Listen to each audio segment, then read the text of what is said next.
I've already been laughing so much getting to talk to this young lady this morning. She's been giving me a hard time. She told me that I was old. She emphasized that as much as possible. But it's incredible to be able to have this young lady on the show this morning because I have read her book, Spaced Out. It's an incredible way to be able to look at something that a lot of times people look at as challenging. It's a casual way to approach the cosmos. And this Spaced Out book really took me to a completely different place because I believe if there was more teachers like this in the world that made you feel good about the information, our world would be completely different. In today's episode, it's kind of crazy because we're going to talk about the solar system, the zodiac. We're going to talk about stars, galaxies. Telescopes, space-time. Here we go. Interstellar. I wrote down a bunch of them. We're going to be debunking the flat earth theory, the moon landing, CGI, defunding. We're going to talk about the string theory, Fermi paradox. I don't even know what that one is, but she's going to help us to be able to have that. It is my honor, my pleasure to be able to bring you, I think, one of the coolest educators out there. And please don't mispronounce her name either, because I did when I first started, but Kalpana. No, I didn't. I said it wrong there too. Kalpana. No, that was yeah, right. I said it right. Kalpana Pot. Let's get this party started.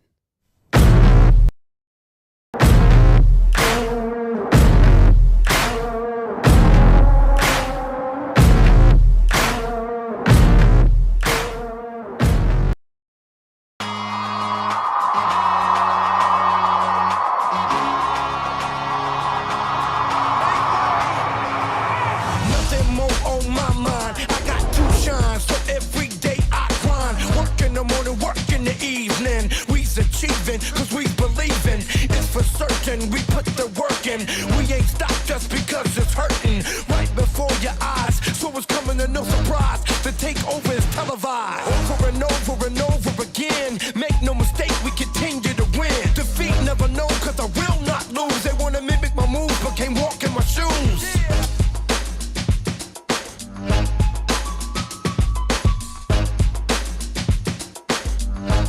Welcome to the show, Miss Kalpana Pot. Please don't call me old anymore because I already feel I feel sensitive about this issue. But can you tell me about? Oh, go ahead. Go. Well, he is completely misleading you guys. He assumed that I was 15 years older than I am, and then now I got it. Now I got the number. No, now. I didn't know. 15 is just a general number. If I was that specific, it would have gone above or below that a bit. So he was assuming I was in my like mid to late 40s. And then he's like, well, that's not old because that's my age. I'm like, doesn't matter if you're your age. It's not my age. No, she she said 40, and then she was like, "You're trying to say I'm 40." I was like, "Girl, you need to watch your mouth. It's what you need to do." I'm kidding with you, Kalpana. Oh, there we go. I see it. I see it. It's amazing though because I talk about vibe a lot, but it really changed the vibe right when I said that because we were vibing, like everything was cool. You were feeling good. I was feeling good. We were friends, and then I said, "Oh, Grey's Anatomy. You were on it in 2005," and you were like, and you were like, Which is insane. I saw you go back, like grab a whole. I mean, you were about to snap your fingernails off, Vaseline up your face, and punch me. Hey, you were about to punch me like you did the protester at the place. Oh, at the observatory. Yeah. I mean, do keep in mind though that as a screenwriter as well, stories do get a little exaggerated. There was certainly an altercation. You didn't punch him. I can't say either way. So tell me about that I'd also make a great politician. Tell me about the little girl. I know it's a screenwriting and it's based on a true story, but this whole kind of journey kind of like started with the little girl. She's talking to her mom. Mom's kind of getting mad at her. She's kind of frustrated. And then in comes the superhero of space that could or couldn't be you. It could or couldn't be me. That's right. So take us there. Definitely. It parallels my life to some degree because I've always been fascinated by the universe, and I can't think of for the life of me the first instance that made it that way, right? For some people it's like, oh, I saw Saturn through a telescope for the first time and it changed my life. That was never me. I actually didn't even look through a telescope until I was like probably college or something like that. But anyway, so I've just always had this love of space and something I felt like was innate in me. And if I believe or not in past lives, maybe it's something that came from there. I have no idea. My point is, it's just always been just a wonderful part of life. And I truly believe what Carl Sagan said, that it's a humbling and character building experience. And if more people would just look up and ponder the universe, I think it would make the world a better place. So, anyway, those are the values I align with when it comes to astronomy. And it's always been that way since I was a little kid. And in my household, medicine is what the rest of my family members went in because some stereotypes are true. So, everyone in my family was a doctor except for myself. Wow. How did that I go know. over? How did it go over? Because here you are where you're an actress. I can Mhm. say Grey's Anatomy and you won't get offended, right? Okay. No. Days of Our Lives, Hot in Cleveland, many others. But here's an actress that then during the pandemic, you really took advantage of something and took it to a completely different place. But it's, how did your parents react when you, first of all, when you told them you want to be an actor in the first place? Yeah, it's I think there's a sense of disbelief, but then being the youngest of my family, like out of three girls, the two oldest became doctors. So I also had the most freedom to do what I want, and I almost never gave them an option. Like my mom made me, or at that age, like they're the ones forcing you into like singing and dancing and all that stuff. And then thank God I stuck with it because I grew to really appreciate those skill sets the older I got. So I was introduced to the arts not by even my own choice. So the fact that I became an actor, I put it on my mom because she started me down that path anyway.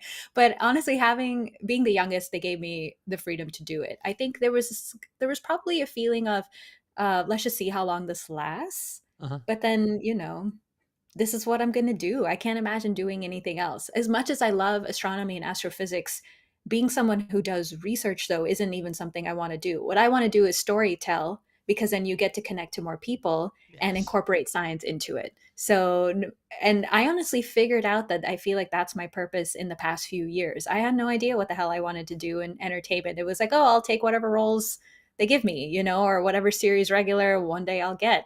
But then after the pandemic, and then I was like, no, I want to do stuff that involves space, tell those stories. And so the screenplay or the pilot that I wrote is my ultimate goal because the prologue to my book is an introduction to that, Mm. and it bridges that gap. It's essentially humanizing people in science because of all the anti-science that has happened in the past few years. And so the themes of my screenplay even shifted over time because once the pandemic happened, and then it was just chaos everywhere with anti-vax or whatever, anti-everything, anti-NASA, anti Earth being round, like whatever it is. It just like the anti-science movement just took off. And then so I shifted the themes of my screenplay to reflect that and then essentially humanize people in science because I feel like there's this disconnect between experts in the field and the public. So I think the more they see us as human, like we genuinely are just curious about our natural world, then maybe we can help mitigate this anti-science rise. So, yeah. So when you come, Kalpana, when you come from such a studious family, right? Mhm. What gave you the desire to want to simplify the way that you do? Because for anyone out there, you have to honestly, like, please, please, please, like, I'll have the link to it. You got to go and get spaced out. And the book is fun. Like reading it was fun, going through it, and I could hear your voice. You drop F-bombs in there. Like Yeah. you're dropping like, as opposed to saying this myth isn't correct. You're like some dumbass said that this was the thing. What made you like want to simplify at the way that you do? Because I absolutely love it. I think that's a really good question. And to be honest, I think a lot of it does come from acting. Like when you're in a scene, or essentially our goal as actors is to be truthful, find the voice of the character, bring your own voice to it. And then also, I'm not beholden to any institution. I speak the way I do with my friends. So I know science has always had the stuffiness about it.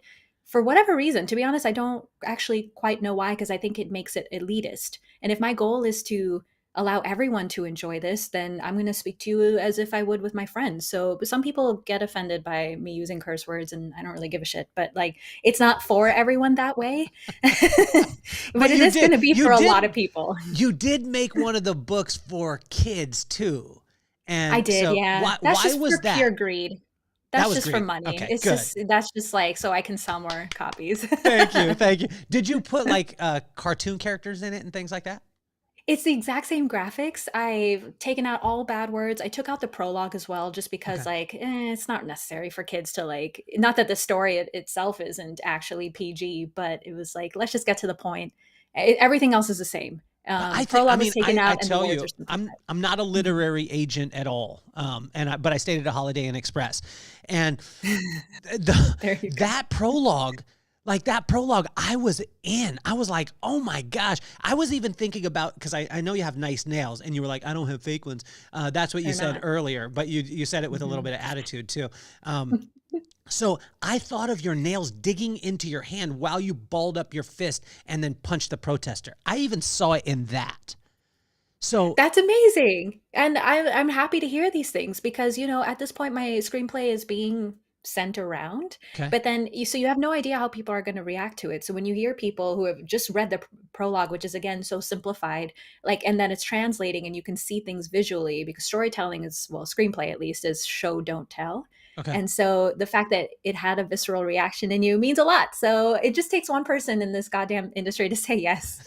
And I genuinely believe that this pilot will go places. Well, So I think we'll it's kind of see. cool because you're going to be really excited because you're actually going to be at Secret Knock, which is the #1 networking conference in the world that you can't go to unless you're invited. And just there happens to be two people who are able to give out invitations, myself and Mr. Greg Reed, who is the host, and I'm the co-host of it.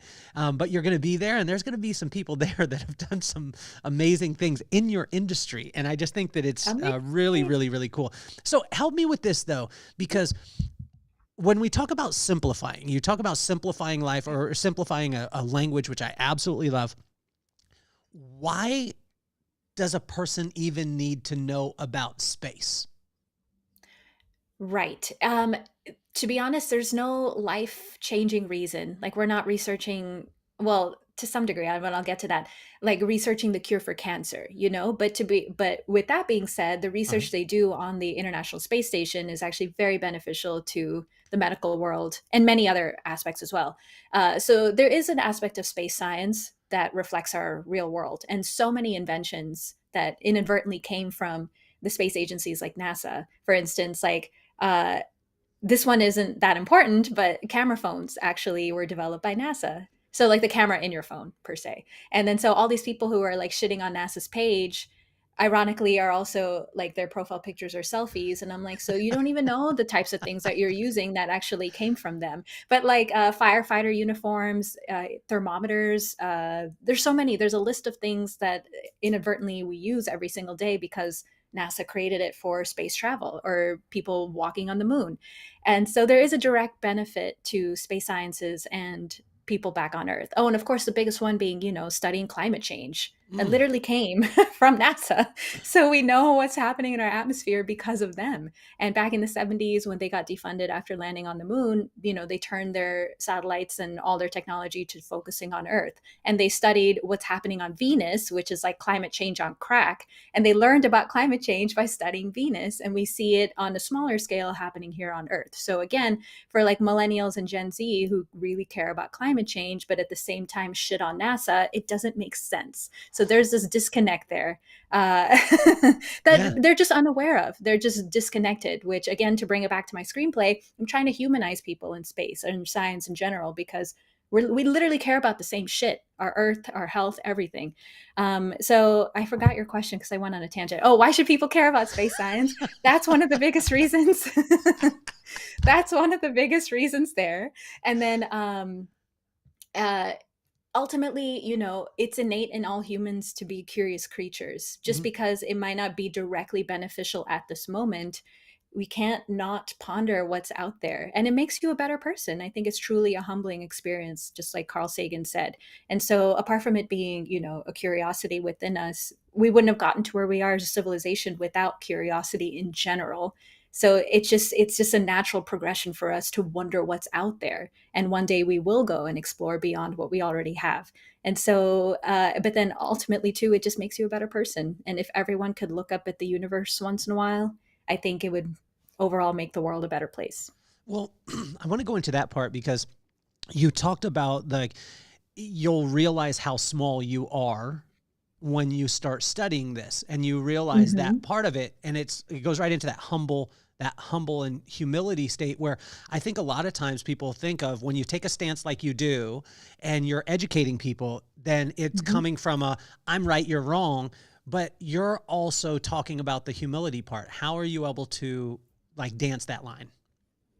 Yeah, certain things are purely fact. The earth is fucking round. Like, can we stop debating this? And so, it's Can you say it again? Can you say it again, please?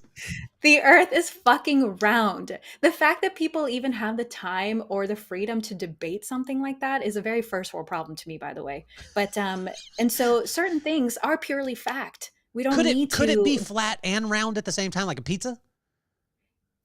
So that's what they say, though, right? Like it's like a dish shape. Yeah. So I that don't would even still know. make it flat. Well, the first time that I heard it, I was in Hawaii, and we were. This is where I flex. We were in Hawaii, at the Four Seasons, and that was a quick flex. There's undertone, nice. right? No, And- flex that. That's Yeah, awesome. I was just flexing it, right? Actually, we were at the Motel 6, but we could see the Four Seasons in the distance, is what it was. There you But we were go. sitting in the jacuzzi, and I don't like to admit that I was in the jacuzzi with the dude, but this guy was in, and he was a friend of my brother, Brad. You know exactly who we're talking about right now, and he went off. Like, I saw his tattoo, and I was like, "Oh, what's that?" And then he was like, "The world's flat," and he went in. Help a brother out with this, because I didn't even know that people thought that. It's surprising. A lot of times even my followers are like, "Oh, don't take them seriously. They're just trolling." I'm like, that could be some of it, but there are genuinely people who believe this, and it has to come from some deep psychological insecurity that they finally feel like they're in the know, right? Like they have one up on the nerds who always had a one up on them, because it's just absurd. Like satellites or a GPS, which depend on the satellites, only work in around Earth. And also they use general relativity developed by Albert Einstein. So there's that as well. The flight patterns that you take, the fact that no one's ever found an edge, the fact that gravity will always pull everything to a center. And so on a flat Earth, it would still pull everything to the center of the flat, whatever, pizza. And so that means countries that are on the side, their apples would be falling sideways to the center. Like, we don't observe any of this happening. And math, like a body this big, because of gravity, would form into hydrostatic equilibrium, which is essentially a sphere. So this just there's all the evidence to say that it's round, but because you need to feel special, you're going to argue that point, which is absurd. So to go back to your previous question, certain things are fact and they're not debatable. If you want me to feel humility about something, it's about me admitting that there's so much out there that we don't know. There are things we do know. We can move beyond that. But the humility comes from admitting that there's so much that we don't. And that's where that reconciles. What about the fact that, when I was growing up, what a fact is that which one was it with the that was a planet and now it's not a planet? Which one is that? Jupiter. I'm sorry. What am I saying? Pluto. Yeah, that's what I was thinking, because I used to always do association, so I always thought of Disney, right? So I thought I want to make it simple for me to understand, because I couldn't read well, I couldn't write well. Now I've done a book, but it has a lot of pictures in it. So when I thought, but that was a fact, for me, and when I grew up, it was this is what it is, and now it's not. What type of things that are absolute fact right now in 10 years are going to be we told you, but we figured out something else? Right. So Pluto not being demoted or whatever, reclassified into a dwarf planet. I know some people use that. I'm like, it's just a different label. It's it did something wrong. Like a downgrade. You got a detention. Got a yellow slip. Got a downgrade. Yeah, got a yellow slip. Okay, so Earth being round is a fact. Pluto's classification is subjective, but Pluto existing is a fact. So classification could always change when you gather more information. Okay. But we know that the earth is round. It's not a classification, like that's fact, as if like I don't know, I'm a homo sapien. Like you can change the classification. Okay. You can, one day they could change that label, but me being an entity will always be fact. And so what could change about the universe? So I feel like when I did some like a bunch of readings and research to write my book too, it kept coming up like the theory of everything, right? Like reconciling Yeah. the big gravity with Yeah. the micro quantum mechanics. And so whoever one day can figure out like one simple equation to explain our universe, that could change things. Einstein's theory of relativity explains most of how we observe the universe, but it breaks down at things like black holes, or what happened at the Big Bang. So it still doesn't completely explain everything yet, or nor does it explain what happens in the quantum mechanics world. And so if someone can ever figure that out, it could end up changing his theories to some degree, maybe Okay. adding some more figures in there. Yeah. It wouldn't ever say that it's wrong. It would just complete the picture. So on like grand scheme scales like that, I think change could happen. It again wouldn't negate what's already been done. It would just Uh-huh. add to it. And then JWST, that telescope, is finding galaxies that are more well formed much earlier in the universe than we ever thought possible. And a lot of public figures want to say, oh, that means the age of the universe is older than we think. And no actual credible scientist is saying that. What they say is that they need to rethink galaxy formation. All the evidence so far still points to the universe being roughly 13.7 to 13.8 billion years old. So just because these galaxies are well formed earlier doesn't negate all of the other evidence to say the universe is the age that we've measured it to be. So what they might have to rethink is galaxy formation as to how they previously understood it. Yeah. So most of them, like when the one, I have to read it, Fermi's paradox, and then we look at like the string theory and things like that. Most of them end up with theory at the end of it, right? Yes. Like they say, like the theory of relativity, right? So it's a Right. theory and it's a working kind of thing. And what are some of the other theories that have been proven wrong over the years? The reason why I'm saying is like for me, I'm fascinated by this stuff. Like I am blown away. I used to think though that the ultimate in all graphics was the Oregon Trail. And I remember my science teacher told me, he said, and this was way back in the day, Kalpana, way back in the day when I was in high school, which was like covered wagons. But he said, you got that one, right? I do like Oregon Trail. I played it a little bit. Yeah. Well, you're giving me a hard time now. So our teacher said, you all are going to carry this device that will be able to tell everyone in the world where you're at. And when you have this device, it'll fit in your pocket and you're going to be able to call people and you're going to be able to do those kind of things. You're going to be able to see people and all this stuff. And we were like, you are nuts. This is the craziest thing in the entire world. There's no way that that's happening because I have a phone at home that has a really long cord that's swirled up, and that's the way that I'm able to do it. If I have call waiting because I'm rich, I will push the hang up button, and then my friend will pop on. I also, if I need to, the newest thing was star 69 to be able to figure out someone's number who had called me. What are some of those theories in the last couple of years that have been proven to be not what they were? So there's actually, how do I word this? None that I know of have been proven wrong, because let me go back and say that to be considered a scientific theory, that's a lot. Like we throw that word around in everyday life, just like, oh, I have this theory that she's doing blah, blah, blah. And so it's been diluted like crazy. But to be a scientific theory, you've gone through rigorous like research, experiments, mathematical equations, you've been peer reviewed, you haven't been disproven. So there's no established theory that I can think of, gravity or relativity, for instance, gravity, evolution, anything like that, to be called a scientific theory in the first place is a big deal. So I feel like it's almost near impossible to be debunked. And theories like there's a lot encompassing in one. And so let's say we find out that general relativity, although it's been pretty much proven, is like completely wrong in some place in the universe, like at a black hole, that wouldn't make the entire theory wrong for that instance. So to be a scientific theory, that's like a big deal. So that's why none are necessarily wrong. If somehow information was delivered to us that like changes the Big Bang theory, which would be mind blowing because no evidence has disproven it yet, then yeah, sure, you can go back and say that something like that is wrong. But so far, all observations are fitting everything that we have called a theory, because again, it's taken so much to even be called one. And so, yes, a lot of people give a lot of credibility to something being a law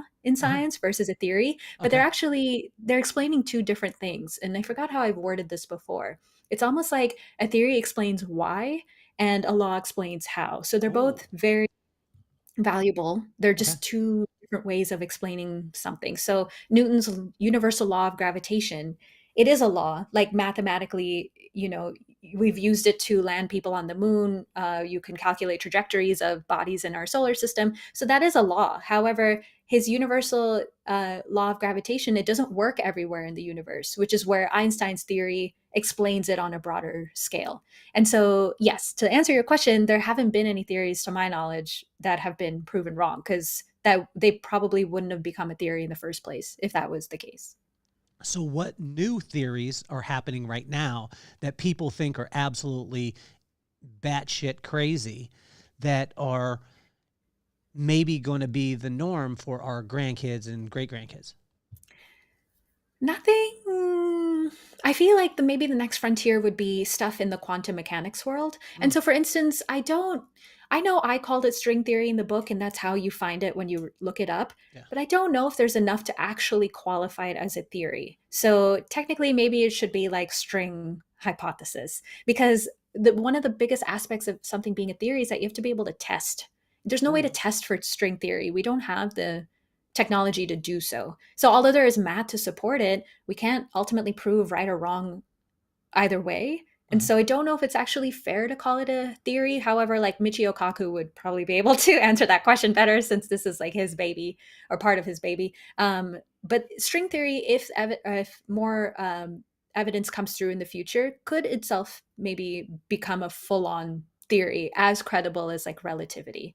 So although, however, I've read that it's lost value over time because there's just nothing we can do with it yet. So people have kind of dropped off the string theory bandwagon. You never know. As our technology gets better, maybe we can find evidence for it, and we can for sure then call it a theory. So help us with the difference between hypothesis, theory, law, like in Kalpana language, so we can understand, like we can, or at least I can understand it. Yeah, no, for sure. So hypothesis, like a flat earther saying the earth is flat, is a hypothesis. It's just like a question, a conjecture, almost like it's a thought. They think the earth is flat. That's a hypothesis. You're not testing anything yet, because if they did test it, then their hypothesis would be proven wrong. And then, so if I remember my scientific method correctly, you start with a hypothesis, and then in order to be considered a theory, you have to go through like those things I said, rigorous like testing, evidence, peer reviewing, all of that. And so, are you still there? Yeah, I'm here.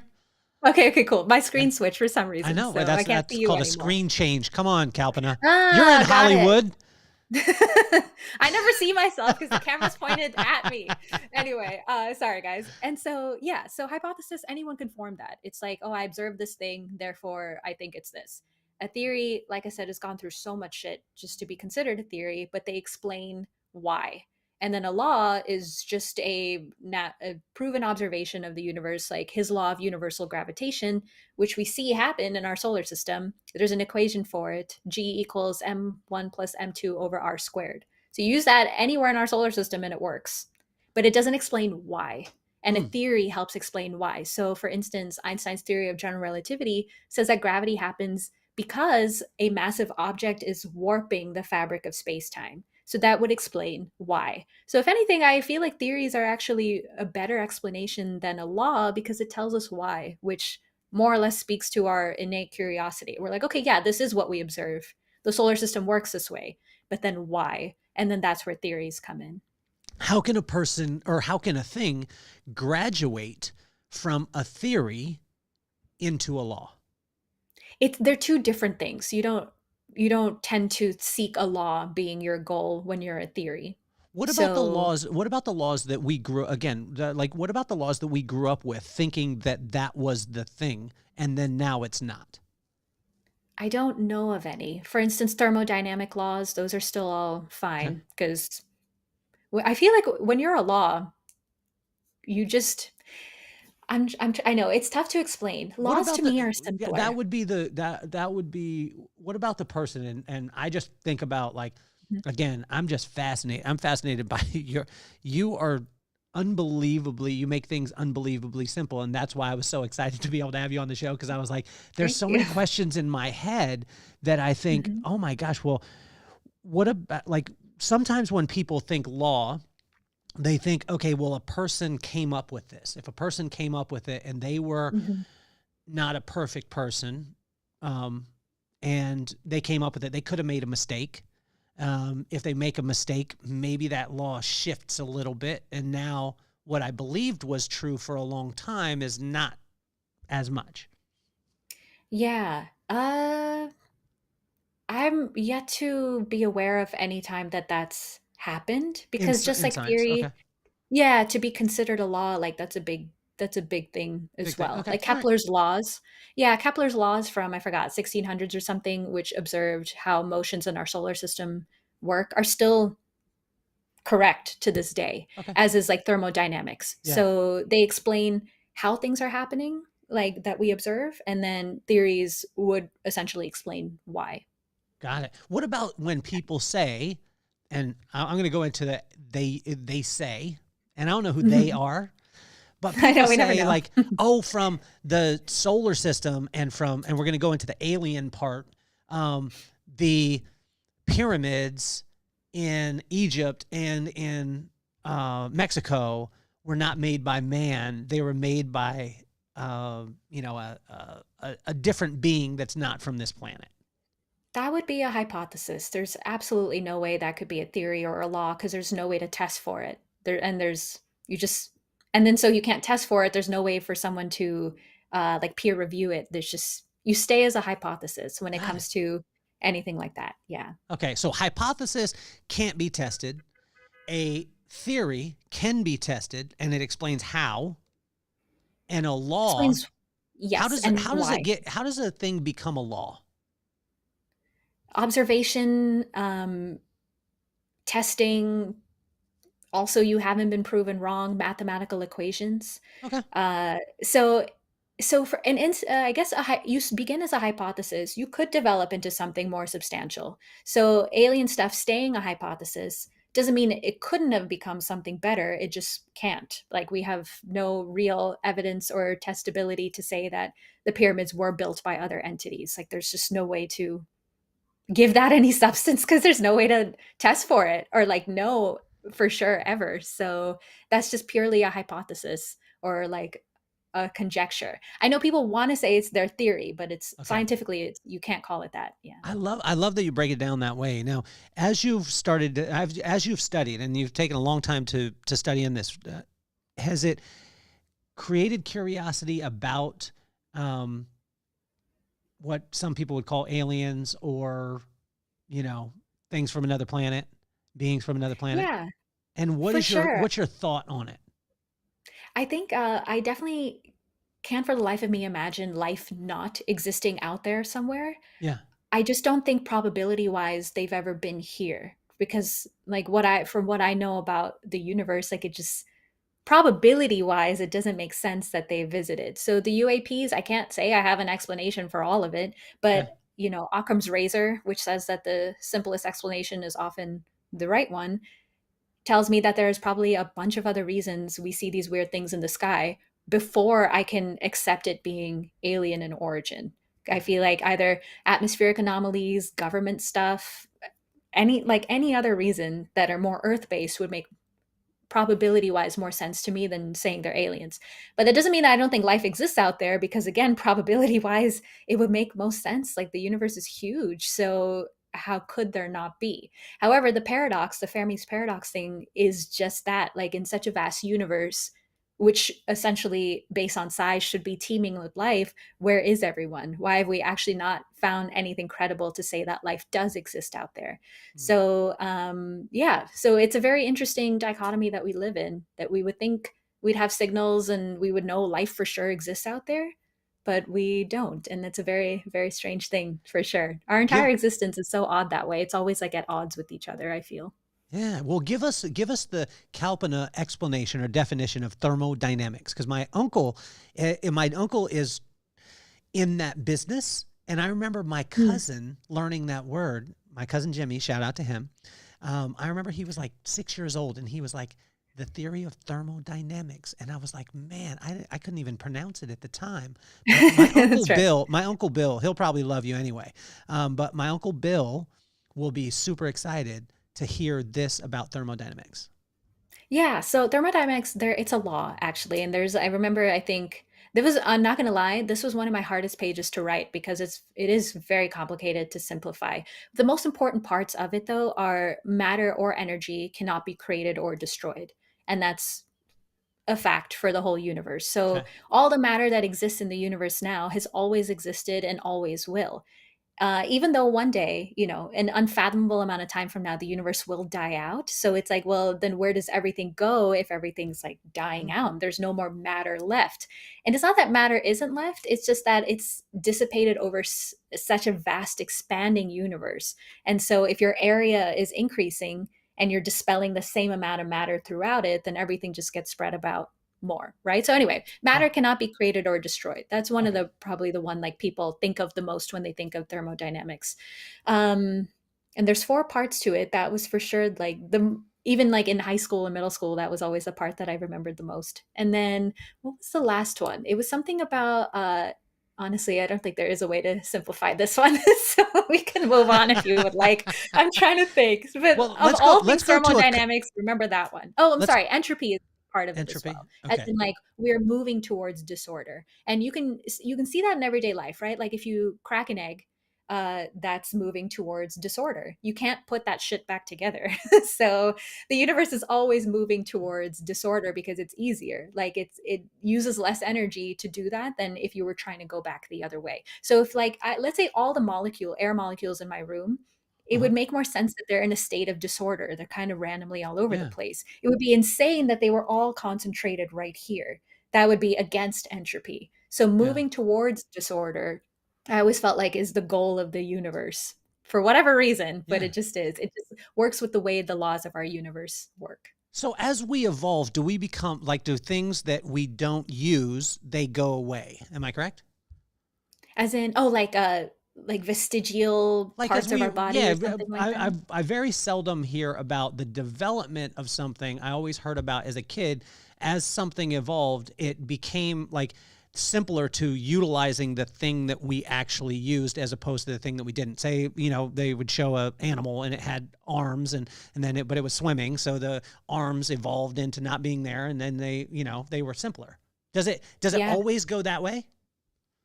Yeah, I think it's whatever benefits the survival of your species. So, for instance, if it's like we have a tailbone because we evolved from creatures that had tails, but we just don't need them anymore. So, or we have an appendix that's like not really necessary anymore.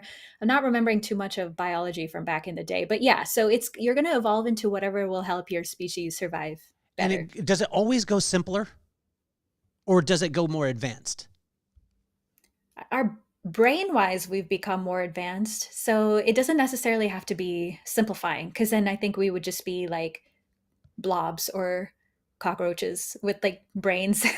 So I see what you're asking, but I don't necessarily think it has to be simpler. It's just whatever will, again, allow your species to survive or adapt to the environment.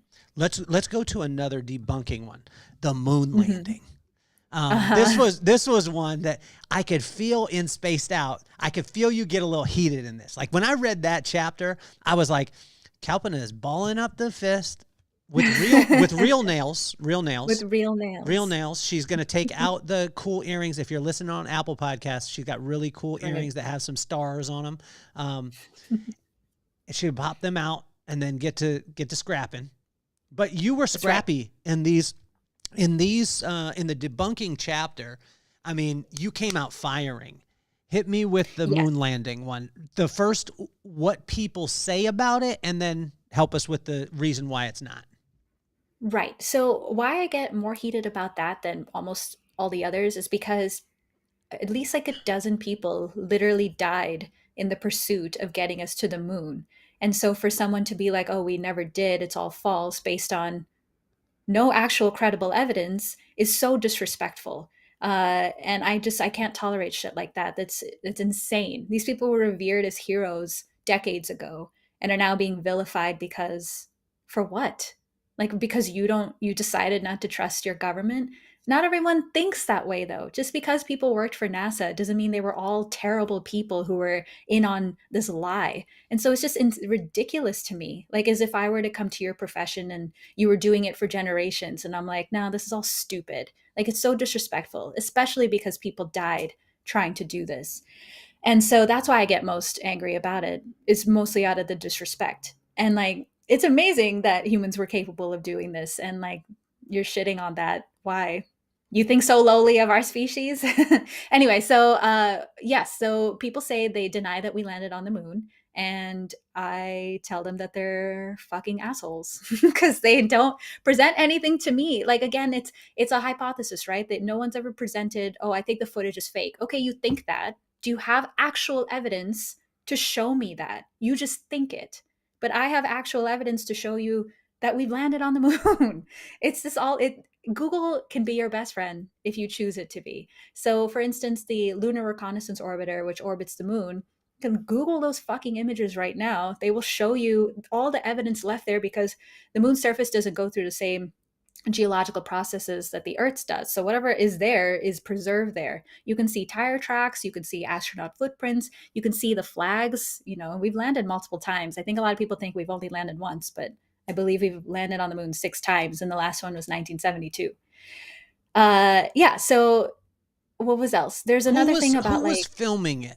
Like this was the question, and this like when someone said it again, I don't spend a lot of time on it. You know, because I spent a lot of time like flag football, you know, coaching my son, picking my son up from school. better way to spend your time you know than what I mean? denying And- the moon landing. So, But it was like, well, who's actually filming this when they got off? And I was like, that makes sense. Then some people tried to say that there was reflections in the moon face thing. I've never. What face? The you know the not the moon face, the on the helmet, that there was reflections in that of other things that were in the studio when they were filming. I've yet to. I can look into that. That's Okay. new to me, which makes sense. I think I've just never been presented that one yet.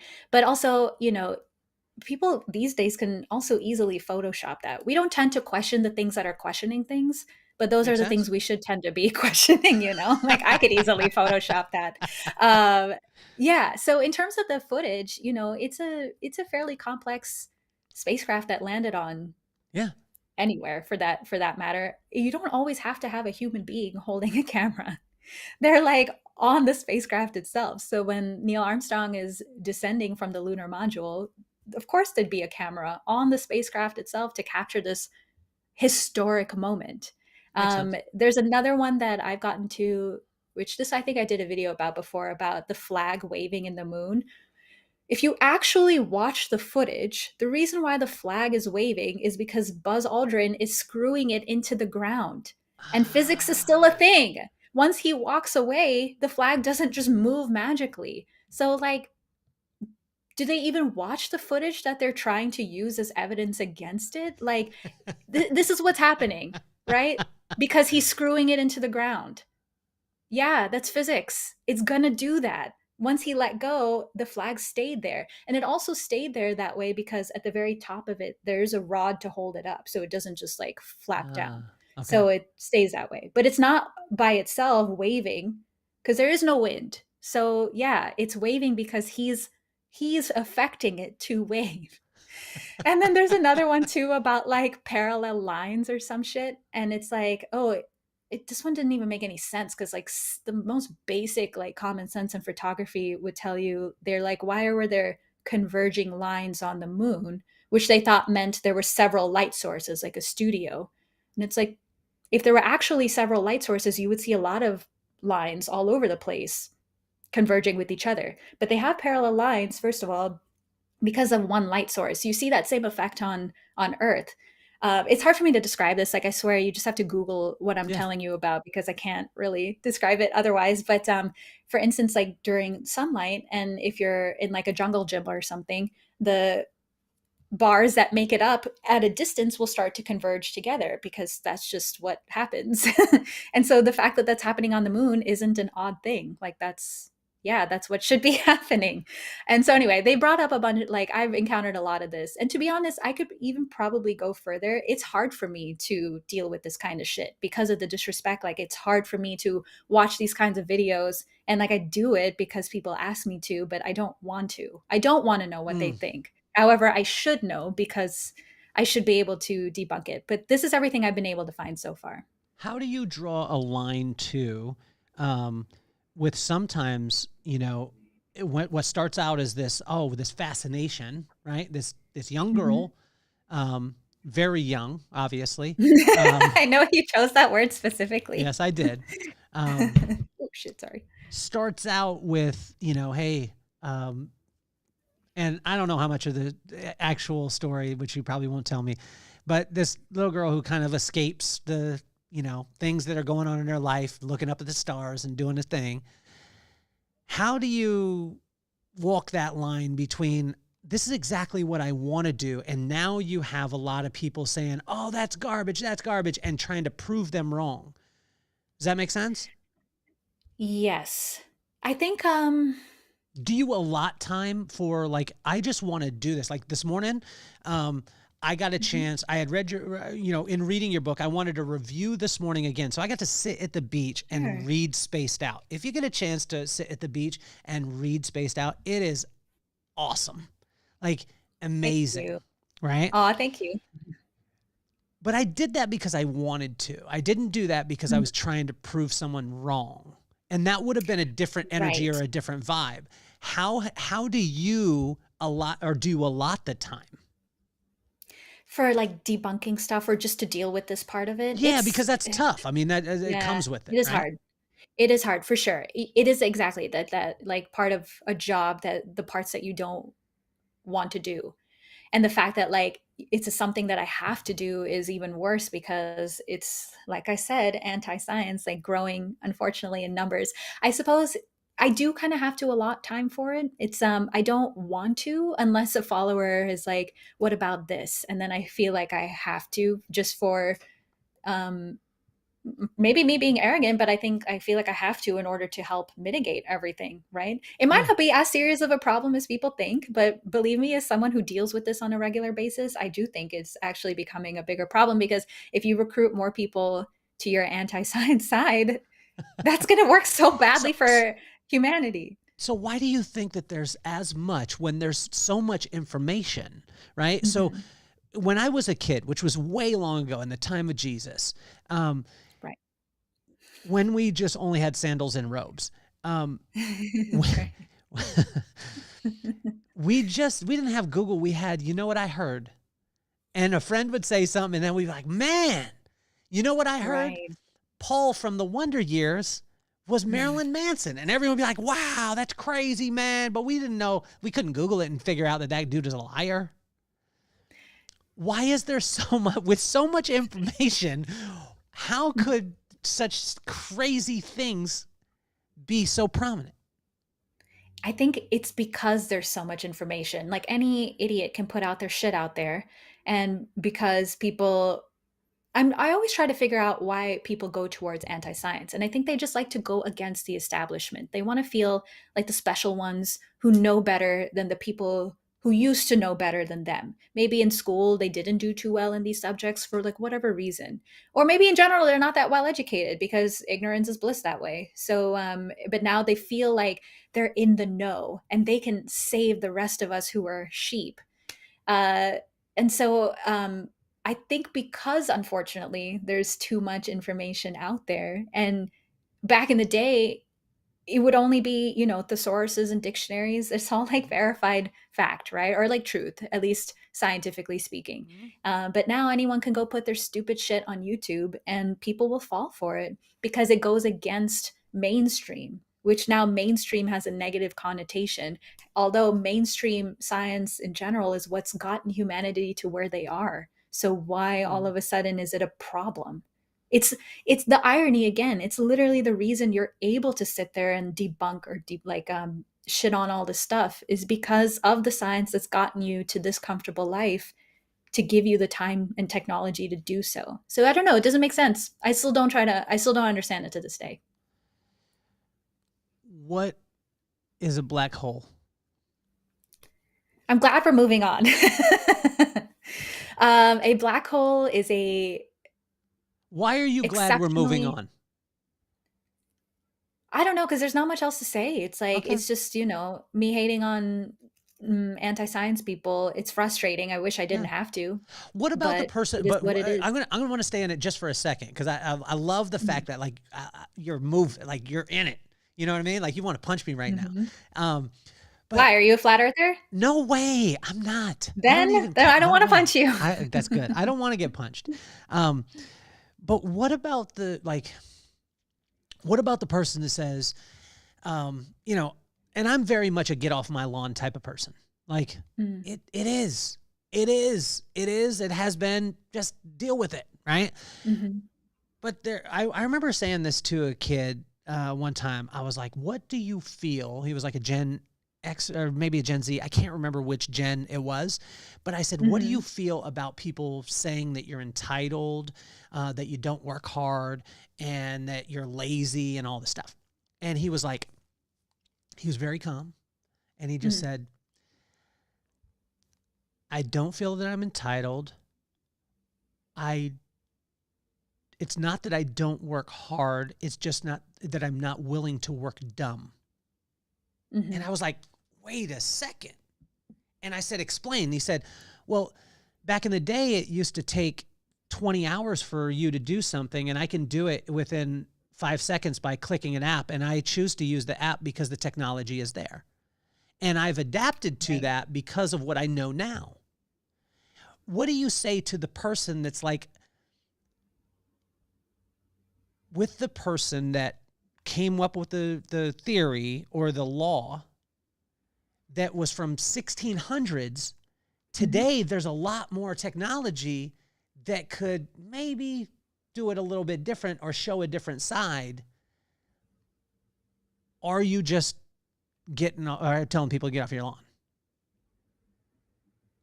Do you understand what I'm saying? So there could be a lot of people that would argue that would be like, well, I mean, I completely understand the theory, or the law, the things like that, but there's things nowadays that could, or are all the laws just continually being proved right? Is that what it comes down to? Yes, they are. Okay.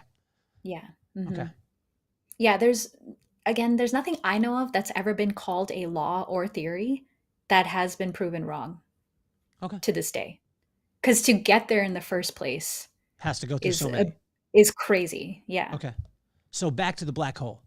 Tell me what a black hole is, because I only thing I knew about it was when I was a kid, there was a movie called The Black Hole. Was there? Yes. I'd never heard of it. Now I want to watch it. Oh my gosh. That was a big one. That was a sci-fi. It was great CGI too. It was probably great graphics, great acting. Okay. No, it's probably horrible. Like when I watch these movies back, I'm like, why would I? We just watched Mission Impossible 1. And me and my son are all into Mission Impossible. And we watched it. And my son was like, are you kidding me? Like, what is this? Yeah. So what's a black hole? Break it down for us. A black hole is it's not literally a hole. It's just easier to describe it that way. But just imagine like an insane concentration of mass in the tiniest of volume. And so going back to Einstein's theory of general relativity, gravity happens because massive objects curve space-time, right? So for instance, the moon revolves around us because the Earth's mass is greater.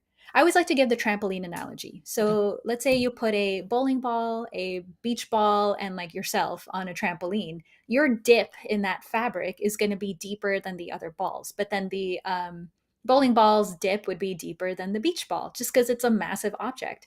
And so if you can visualize gravity that way, it's not fully accurate to say it that way because that's looking in like 2 dimensions, right? Versus the universe working in 3. But it's just like a easier way to visualize those dips that I'm talking about. And so imagine a black hole would have the greatest dip of all because of the amount of mass in such a tiny amount of volume. And so not even light can escape from it because that dip is the deepest dip in the universe. So if you're falling into it, you have zero chance of ever getting out. There's no amount of energy that can get you out of that. So for instance, the moon doesn't eventually fall into Earth because it has enough energy to overcome Earth's pull of gravity. Got it. But with a black hole, that will never happen. Not even light, the fastest thing in the universe, can escape from that dip. And so imagine again the insane amount of mass packed into the tiniest amount of volume. And that's what a black hole is. That's why I love being your friend, because then I don't have to, I don't have to go. I could get the Kalpana definition, and it actually makes sense. Break down this. Like if my son was in the room, 12 years old, okay, you can use whatever language you want. I just won't show him this part. I'm just joking with you. But at 12 years old, how would you explain quantum physics, or even just that quantum? Because it's something that so many people, it's a buzzword right now that people are talking about: quantum computing, quantum physics, quantum everything. What is this? Like, break that down for us. Yeah. So I even remember mentioning in my book, I mentioned quantum computing, but I'm not a computer expert by any means. So I can't explain that. I just know that if you're using quantum like qubits or whatever, it's supposed to make processing power just incredibly fast. I still don't quite understand why, because I don't know computers. But in general, yeah, the quantum mechanics chapter was one of the most headache inducing to write because it's okay. Quantum was focusing on the micro, right? So like molecules and particles, especially, versus what we see in our everyday world, which is the macro, like gravity and planets and things like that. And what we've observed since the early 1900s is that the quantum world, all these particles and atoms and everything, they just behave so differently than what we observe in our everyday life. And so it's almost, I hate using this word when it comes to science, but it's almost magical because the way they behave is just so different. For instance, like if I throw a ball, and if and as straight as I can, I know it's going to hit my window like 8 feet away. But then in the quantum world, everything is based on probability. And so I don't know if I'm doing a good job explaining this because it's so complicated. In our macro world, everything is like cause and effect. We know essentially where something is going to go if we've done the calculations correctly. That's not a guarantee in the micro world. Particles become particles because they collapse from probability. I swear this is like the simplest way I can describe it. It's really freaking weird. But interestingly, I actually tend to equate the micro world as a closer metaphor for our life than the macro world. And I use this example in my book. Let's say all it took for me to like make it in Hollywood was me moving to LA, working on my craft for whatever, 10 years, and then networking. And then you're guaranteed to become a movie star. You just have to devote 10 years. That's how it works in our macro world. If that's all it took and you did that, cool. You're guaranteed to be a movie star. If you equate it to quantum mechanics, probability increases, but there's no guarantee. Even if that's like, the only things you had to do, right? It would increase my chances if I'd never moved to LA and did all this stuff and I just stayed in Ohio. But there's no guarantee. And so even though the micro world works so differently than what we observe in everyday life, I genuinely do think it's a closer metaphor for how life works, which again is all based on probability. And there's a very weird thing that they've observed. For instance, it's called a double slit experiment, and these particles were fired off. And what they observed was that even though they're particles, they created an interference pattern, which is something that you see happen in waves. Like if I drop 2 pebbles in a pond, all those like ripples that come out and eventually they cross each other, that's called an interference pattern. And so what's weird is even though particles, which are like, legit little points, were being shot out of whatever apparatus, they behaved as if they were waves. And this is what's called the particle wave duality. But the weirder part is when they were observed, then they started behaving like particles. So like if I, again, we're like throwing balls, like tennis balls or something, through these two openings, and let's say they all had paint on them and they were hitting another wall behind it, they'd make all these like little dots, right, through the two openings. But what was happening is these like tennis balls were behaving like waves. They were making these weird interference patterns and not hitting little points like you think they would. But then when they were being literally observed, then they started behaving like particles. It's almost like they knew that they were being observed, and then they collapsed into a definite state. But prior to that, they just kind of stayed as waves. And then when we observed them, then they collapsed to actual pinpointable points. And so that like particle wave duality thing is such a strange thing. It's kind of like there's a consciousness involved there that has to collapse these things into a point. And so there's a lot of like spiritual implications for people when it comes to quantum mechanics. Again, that's obviously not science related, but it's a weird thing though that we observe, that it's like they have their own way of behaving and they know that when they're being watched essentially, and then they decide what they want to do. It's a very strange thing, but very fascinating for sure. That's one of the bigger experiments that have happened in the quantum world. Can they both exist at the same time? You said something about, it brought up the spirituality side, because I think that there's such a divide when a person says, oh, I believe in science. Oh, I believe in God, like that. I can't believe in both, and there's that polarization. Can both of them exist? Yes. I think it's a little closed-minded on both ends to not be open to the possibility. And for instance, I think people assume I'm atheist. I'm not. I guess I could teeter there at some points. I question a lot of like spiritual or like religious stuff in general, but I'm not an atheist. I grew up Hindu, and maybe I'm lucky that way because a lot of what they teach aligns with the way we've observed the universe, like evolution and the Big Bang. All of that works in Hinduism as well. And so I think you can have a very healthy relationship to both. But I do, and I don't know all the details of like Christianity or Western religions, just the stereotypes, I suppose, of what I've heard on TV.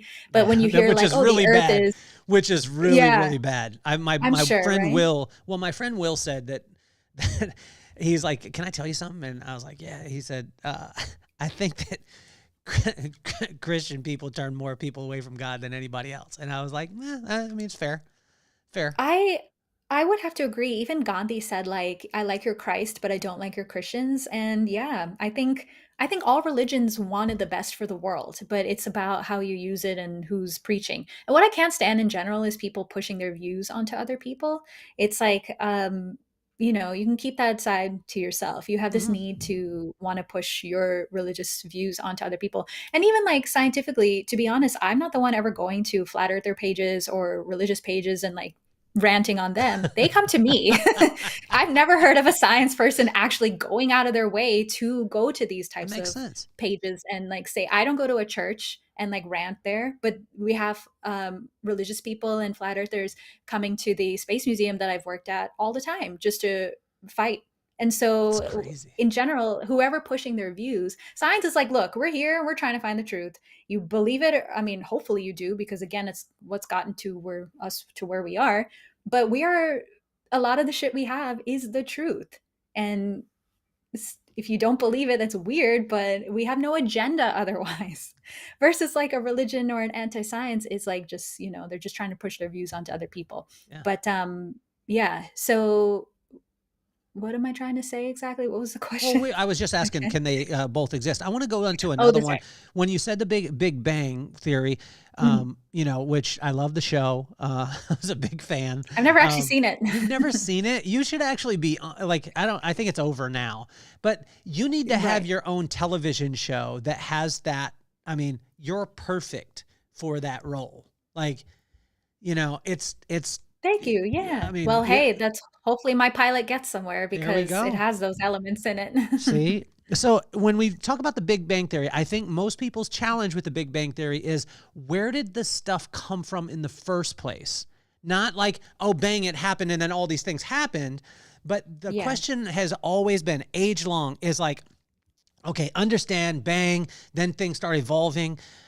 Most things evolve simpler. when we were talking about it, but most things evolve simpler. So our brain, although it's got stronger and things like that, we have just let go of things that we didn't need as much. So we don't have the fight or flight. If we had a tail, it's not there anymore. Most things, not all, but most things have gone simpler. So most people's challenge with it is, okay, when it banged, where did the stuff come from in the first place? And then when it banged and it became an organism, how did it choose to go into becoming a dinosaur, to becoming a dog, to becoming a cat, to becoming an insect from all that exact same thing? So I will say though, I don't agree that things have evolved to be simpler. What I said was like Okay. it just whatever it evolves to fit whatever's going to allow your species to survive. If we started to go back towards the trees, we would develop a tail over millions of years again. You know what I Okay. mean? So, and Yeah. actually, Homo sapiens are genetically far more complex than our predecessors. Just based, so much of it, I think, is just based on our brain. So, Okay. I see what you mean, simpler. I suppose you do simplify your body to get rid of things you don't need, but it does not always like simplifying would be subjective. Maybe Okay. having a tail was simpler. You know what I mean? So I Yeah. see what you mean. You just get rid Yeah. of things that you don't need. So Okay. that in a No, way is and I simplifying. didn't say that you said that. I was just saying that, and I'm a simpleton. So I was just saying that part of it. But that's why I wanted to have the Yeah. discussion, because you can help me to understand it. But what about, like, as a kid, when I heard Mhm. it in the first place, and I'm not a flat earther. I'm not all this stuff. I just, I always had the question, like, where did the stuff come from in the first place? So, if we're jumping ahead to life beginning on Earth, it's still a mystery. There are No, more just Big accepted Bang. I'm just talking about explanations. when the Big Bang happened. In my Mhm. head, and like as a kid, I don't spend a ton of time on it, but I have had people, I've heard that question before. Well, where does it come from? And I was like, I don't know, but I have a friend named Kalpana, and she has good answers, and they're very, Yeah, and she's relatable, and you should read her book. So if you read her book, maybe it would help. thank you. You're so good at all these little plugins. So thank you. I appreciate that. Yeah, so with thermodynamics, matter not being created or destroyed, all the matter that exists in the universe currently is what existed even right before the Big Bang happened. And it was just concentrated down to a tiny mass. The entire Okay. universe, it's like take your fluffiest comforter and try to squish it down to like a Okay. golf ball size. Obviously, we don't have the capability of doing that, but that's the idea. And then Okay, when but the what universe, about the little kid? You don't have kids yet, right? mm-mm. Okay, I'm taking it to my kid when when he's 4 years old, and this is the first time I had it happen. And if you're out there and you have a child, you know what I'm talking about. Mhm. You will at some point, Kalpana. Maybe. And your kid says, you say the Mhm. the comforter thing, Mhm. and they say, "Where'd the comforter come from?" That's yeah, we don't have an answer. There's no scientific explanation for that because we just it's like think of the beginning of time. We're never actually going to know because truly when the Big Bang happened, that's when time began itself. So we will never know what Mhm. happened before. Okay. Yeah. So I mean that's sure. That's certainly where people can implement their own like spiritual takes on stuff, Yeah. but observation wise, we'll just I don't believe we'll ever be able to see what happened before that because the universe itself didn't even exist before that. Then that couldn't be a law. Then. The Big Bang? Yeah, It is a theory it's a theory, but how was it tested? based on all of the observations we see that shows that the age of the universe is about 13.7 to 13, let's just say 13.7 billion years old. Okay. So evidence being the universe is currently expanding at a measurable rate. If Okay. you take that rate and go backwards, that leads you to about 13.7 billion years ago is when the Big Bang itself happened. The furthest we can see is known as the cosmic microwave background.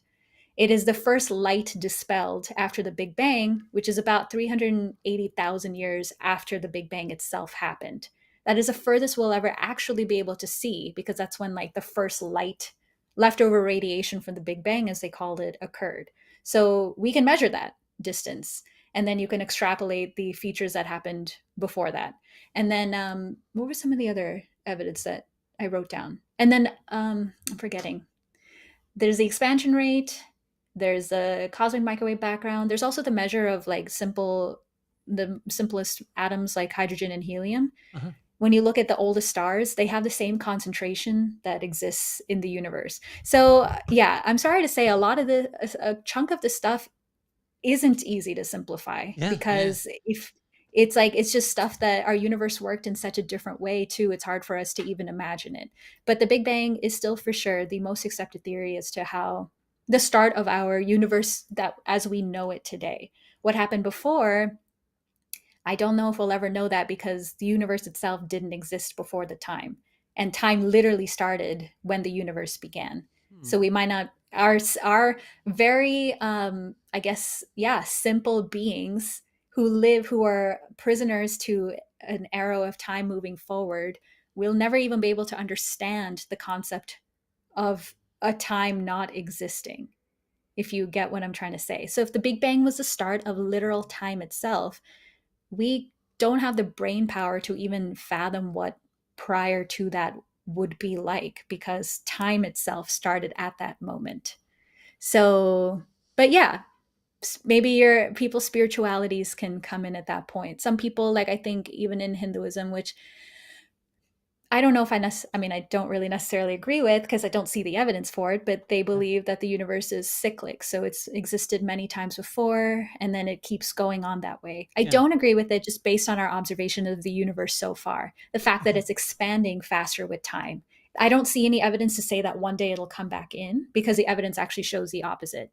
If we saw that, like maybe things were slowing down and coming back, then sure, you could say that it just goes on forever. But then that doesn't still answer the question, because where did it begin altogether? So yeah. So Yeah. when you were saying like a simpler mind of ours couldn't understand that part of it, right? Is Yeah. that's what you said? Right. So if that's the case, then how can we rely on this simple mind of a man to be able Mhm. to explain and put laws into place? Because so far all the laws have worked. We've explored, with probes, the solar system. We've landed on the moon using Newton's laws. Uh, General relativity also explained the precession of Mercury, the fact that like over time its orbit around the sun kind of, when you look at the whole pattern, it kind of looks like a flower. Yeah. General relativity explained that when Newton's laws couldn't. So far everything we've done has worked. For scopes like shit beyond that, Yeah. we just, I don't think it's like, use your imagination for sure, but Yeah. science so far can't explain it. But long answer short, so far everything the very smart people, who are a very small percentage of the population, have come up with it's working for us. Even if it's like part of a simulation or whatever, so far it's working. So there are certain things maybe we'll evolve to eventually be able to comprehend a bit more, but uh I think things like that, it's like, okay, for instance, at the Big Bang, if that was a universe itself that has expanded, Uh-huh. what was it in? If that was our universe as a singularity, what was that singularity itself in? We'll never be able to understand that. Like, because if that is our universe and it expanded into the universe we know now, then what was outside of it? And maybe we're trying to force images so we understand it, and the universe plays its own game, and it's like, you don't need to think that way. You know what I mean? It's Yeah. like we have to think these ways because that's how we observe, that's how we are. But me thinking like what was that singularity in might not even be a feature of the universe. So, but we have to think that way What about the because we can't unexplainable? comprehend it. What about the Mhm. unexplainable part of like when you said, and I loved how you said it, you said, if I come to Hollywood and I Mhm. network and I work for 10 years, bang, I'm a movie star and I'm Right, like right. A-list and stuff like that. What about the stuff that you can't explain? Like you were talking about the emotional part or the, some people refer to it as serendipity, things like that really can't be explained away except for that there has to be something else that is in power. Um yeah, like even like little things like deja vu or like Mandela effect or those kinds Yeah. of things that Yeah. people say, right? Yeah, so I mean, that's very well could be true. That's not science, though. I think a lot Ah, of people try to force their observations of stuff. Like, no, I don't know. I had this discussion with somebody else the other day, and it was like a UAP, like the UFO debate as well. yeah. And he's like, you know, people of science are closed-minded. I'm like, that's what science is. You can't just accept everything just because you observe it as science. There has to be something that relies on fact and evidence Okay. for stuff like, you know, glitches in the matrix or Mandela or deja vu or serendipity, like you're saying, karma. That's great. I'm not denying they're not there, but they're not science. So Got it. yeah, you see what I'm trying to say? Yeah, It's like absolutely. there And if has to be a discipline that focuses on pure evidence. and has to be able to do that. So Mhm. one person said to me one time, it was like, okay, so if I saw a building, right? If I saw a building and I tried to understand the building, like looking at it, started to, you know, I could look at the way that the stairs were made and the pitch that they were at and, you know, all the architecture and I don't Mhm. know all the terms. And I could do that and I would spend a lot of time doing that. Or I could go to the person who built it. Right. And I was like, because that person would be able to tell me why and how and all those Right. things. Yeah. Is there anything like that in science?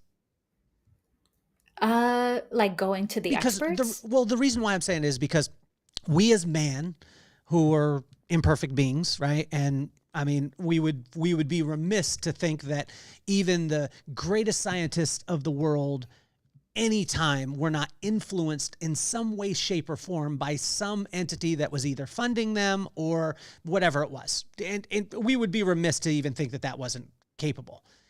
Mhm. Then these imperfect beings were studying something like the building, right? Mhm. And we have studied it for years and years and years, come up with thought processes and, you know, all the things. Is there something in science that you're able to say, well, let me study the one who made up the science in the first place? Mm, Is there? to who made up the Like science made up the of like a science because specific like, or the, when I was talking about like the Big Bang, like I Mhm. still, my 5-year-old self still says, okay, that universe was compact and all the stuff was there. And then I'm thinking, Mhm. where'd all that shit come from? Right. So Uh-huh. is like in the science world, because I'm not in it, in the science Yeah. world, is there a place that we can go and be like, you know, can we study the person who actually made it?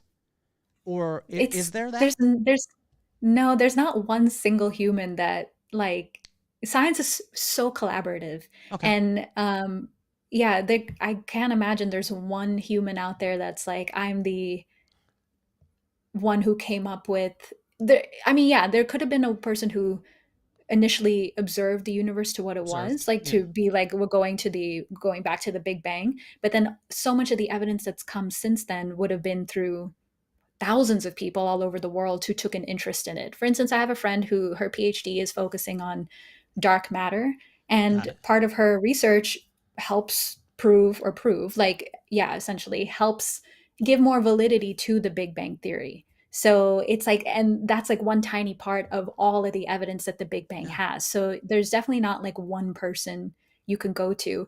I know like some people have more credibility than others. For instance, like Kip Thorne, who is a Nobel Prize winning physicist. He's literally the reason the movie Interstellar exists and why they got it accurate. Sure, you could say he's like the front person for black holes, like the top Okay. person if you want to consult with. But there's thousands of people all over the world who might not be as famous, but definitely also know what they're talking about. So, I mean, same thing with the building analogy, right? Like, yeah, there's the architect for that building, but there's also millions of others around the world who designed their own. So there's not one person. But however, I will say that experts in the fields, With you, would you, if you had if I gave you the choice, would you study the building or would you go to the architect? I would go to the architect. I trust experts because again, it's the reason we are where we are today. I Makes have sense. no problem saying that someone else knows more than me in a subject matter. And I think that that's where a lot of the problems coming from these days too, is Yeah. like maybe feeling dumb. And I agree, if that's the case, like experts need to do a better job of mitigating, the anti-science stuff, being more personable, like being less stuffy, Yeah. explaining shit better, instead of being elitist that way, which I don't think is their intention, of course. You also can't help it if you're so much smarter than everyone else. It's hard to simplify a lot of this shit.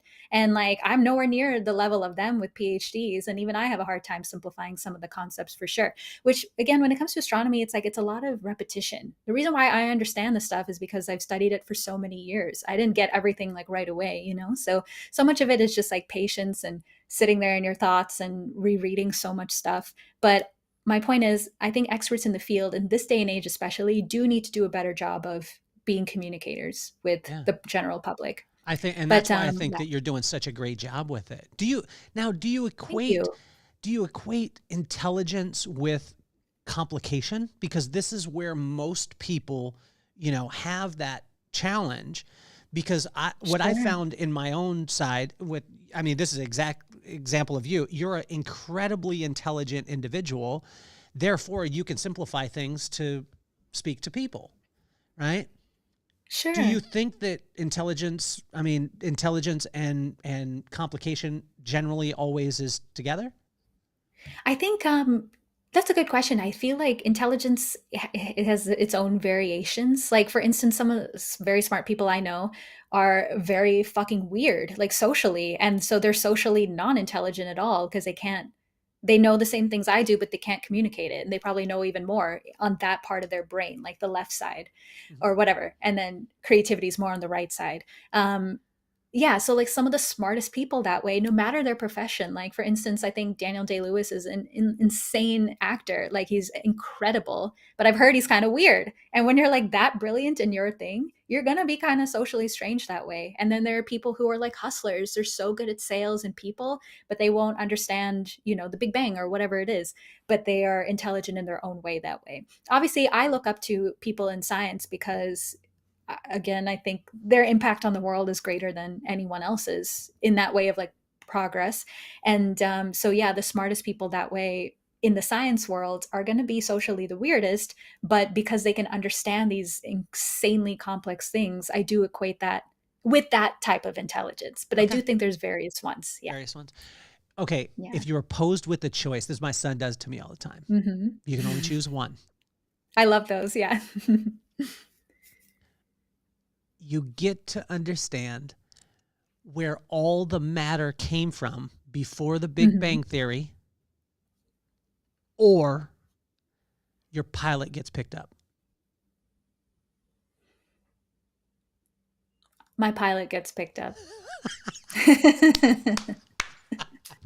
I personally don't care too much. Not that I don't care. I don't need to know where all of that stuff began. I think it's cool, but like, we're in this life now that I'd be like, holy shit, we finally know. Okay, and then what? I have nothing to work towards. And I always need to be working towards something. So I'm going to go with pilot. Okay, that's awesome. And then maybe, I think through the pilot, maybe you guys could go through it. Tell me about women in STEM. Right. Yeah, that's been a fun thing that I started on my social medias a while ago, because even I was learning about so many women. I mean, I know all the shit that anyone who's done these courses in college and whatever know. And you What learn is about STEM? the Einsteins. Tell me STEM. Like, for the people listening, what is STEM?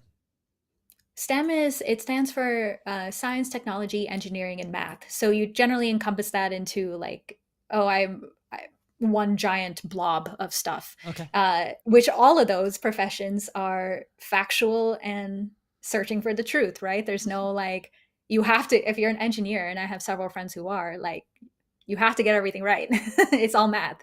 So anyway, so that's what STEM stands for. So when you hear that, it's like someone is in one of those fields in some way or another. And so women in STEM is like I guess a video series that I started on my social medias. I started on TikTok a few years ago, and then I kind of started doing it on Instagram recently as well because of that movie Oppenheimer. Oh, and fun fact, a lot of people don't know that, nuclear fission, which is what they used to create the bombs, was actually discovered by a woman. She was part of the team that they had mentioned in the movie, Otto Hahn and Fritz Strassmann. There's a very subtle line in there, unless you know who these people are, like it's not going to be mattering to you in the story.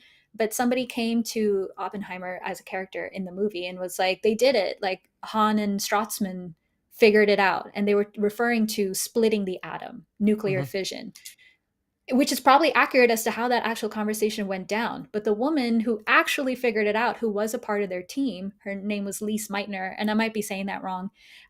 She was never got the credit for it. Her coworkers got the Nobel Prize and all the credit, but she never did. But she was technically the one who had figured out what they had actually done. They didn't know that they split the atom and released a bunch of energy. And so occurrences like that happened a lot throughout the history of science in general, like women not really getting the credit. And it's better now, obviously, but there's still like, a ways to go. And back in the day too, women were barely even allowed to like get a college education, or they were hired, like they say I'm forgetting the term for it, but they were a bunch of women who were hired to catalog stars in the universe. But of course, the man who hired them to like work for cents, this was like early 1900s, late 1800s, he would get the credit for like, oh, we cataloged thousands of stars in our galaxy. Now we know their names more so. But anyway, my point is this happened a lot. And it was a lot of like discoveries or inventions or whatever that actually, at least in part, were being helped by a woman being involved. So yeah, so it's been interesting. And ultimately it's not even like I'm trying to cause issues or like a feminism thing. It's like, but give credit where it's due, because it's going to also help inspire young girls to get involved. It does matter to people to see themselves represented in a field. And there's still, a big disparity between men and women in STEM in terms of numbers. And that could be for varying reasons. Maybe in general, women don't want to get involved, and that's totally fine. But if it's to do with them not seeing themselves represented in there, so they're afraid to, then that's a part of it we can help. I'm not always going to say like things are unfair that way, because I find people like that insufferable. Like, we're not always victims, for God's sake. Sometimes it is a choice. But if there is a way to help that, then like, sure, then we can talk about them. Well, I like that part. And you did, in the book, you dedicated another one, Women in STEM too. But you dedicated that. I think it's so cool. And I think it's so important because I have a young daughter, she's 15 years old. And I didn't realize until the last couple of years how much I experienced my life without being aware of things like that. How important? Sure. How important do you see it to? I mean, let me put it on the other side. I didn't think that I wasn't distraught as a kid because some like characters on TV, I didn't see them look like me, or in professions. I just wasn't raised like that. And did that play a part for you at all as far as not seeing women? Did that make you sad about it? That's a very good question. So to be honest, for me, even in Hollywood, like being one of the few Indian girls who were even here, like that was never an issue for me either. And I don't know why. Maybe like it was never a thought that crossed my mind, like, oh, I don't see other Indian women in Hollywood, I don't think I should do this. Or I don't see as many women in STEM or astronomy or astrophysics, I don't think I should. That was never a thought that crossed my mind. However, I know it is for other people, and I hear it a lot in this town, of course, being LA. So I'm like, if that's a part of it for people, sure, then we could do a better job in like showcasing someone who looks like them. Personally, for me though, I had never thought of it that way. I'm like, if there's no one there, then I'll be the first. Like I didn't even have that thought either. But like, I don't know, I just saw myself represented in everyone, I guess. Like, if this human being can do it, then so the fuck can I. But like in this day and age though, like there's an increase in like victim mentality. And again, I'm not denying that representation doesn't inspire more people, but that was just never a story for me. I didn't need it. What do you wish that more people would ask Kalpana? Wow. What a good question. Because I've never been asked that. I'm good at this, Kalpana. That's why I'm here. I suppose, I don't know. What is a question I wish more people would ask me? I don't know. People ask me science questions all the time, and I guess I'm just kind of used to that, but I don't know. What about anything? Like, because there's so many layers to Kalpana. When you think of the rich history of your background with your family, I was telling you that my dad spent time in Madras, and when he did, and he worked there, he had a completely different thought process of the culture, of the people, the connection point. But he was also a very worldly guy. My dad worked for NASA too, right? I didn't know Yeah, that. so my dad was one of the first 7 safety people Amazing. with the shuttle program in 1979. So he was named to what's That's called amazing. the Lucky Seven, which there was 7 Mhm. safety people for the shuttle program. And so but he That's was a very amazing. worldly guy. We lived in, I was born in England. We lived in Taiwan. He was obviously being in the military. We were around a lot of different people. But when he went to Madras and he spent time there, such a rich culture, such a rich, incredibly amazing history, all those things. There's so many layers to Kalpana. But a lot of times people are just is there anything else that you wish that they would ask you so you could say, like, that you would love to talk about? That's so interesting.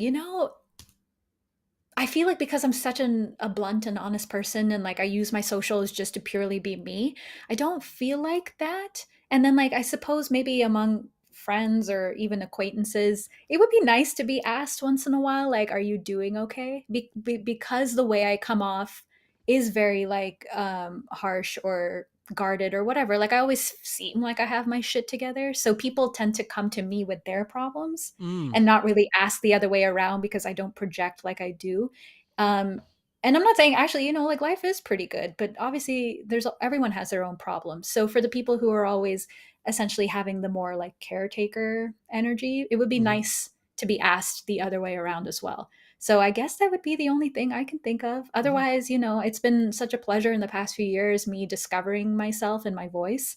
And yeah, through social media and through writing. So I get a lot of that already out there of like things I want to say. But in terms of something personal, it would be nice to be asked, like, are you doing okay? Even if it doesn't, if everything seems fine, you just never know what's happening internally with people. And we've all gone through our own traumas. And I went through a bad one a couple of years ago, not even that long ago, that sometimes I still think about. And so, yeah, I think check in with everybody because you just never know. No matter what they're projecting, you just never know what's happening underneath. how are you doing right now? Thank you for asking. In this moment, I'm actually pretty good. This has been a good start to the year, and maybe the book is a part of it, but I'm not gonna lie, I have anxiety 24/7. I deal with insomnia because of the unknowns of my industry, and I Mhm, have no idea what's happening. And some of that is kind of exciting, but other times I'm like, I don't know what the fuck I'm doing with my life, which yeah. is probably very contrary to how people see me come across on socials. But I constantly have no idea what I'm doing with my life. But otherwise, like, overall, I'm good. Yeah. What do you fear? I suppose,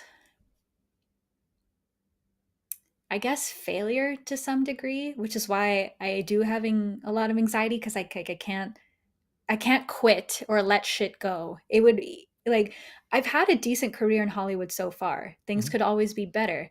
Am I where I wanted to be when we first all envisioned moving to LA? Of course not. But I know it might not be going the way I initially thought, but I do believe that the way things work out always tend to be better. And if this is what's pushed me to write my screenplay and to write my book, then that's actually really fucking cool. So I've developed a really good attitude working in this industry of just like letting things be because they always turn out to be better in retrospect. But I do fear, I don't know, aging out of this industry or not getting my voice out there. I guess that all kind of aligns with like failing in that regard. mhm. Yeah. Yeah. What pressures have you made up and put on yourself that if you were to say them out loud that they probably couldn't move in from uh, what would we say, um, a what's before a theory, Hypothesis type thing. right? That couldn't Yeah. move from a hypothesis into a theory and then couldn't become a law. What are some of those pressures that you've made up in your own mind that you battle with?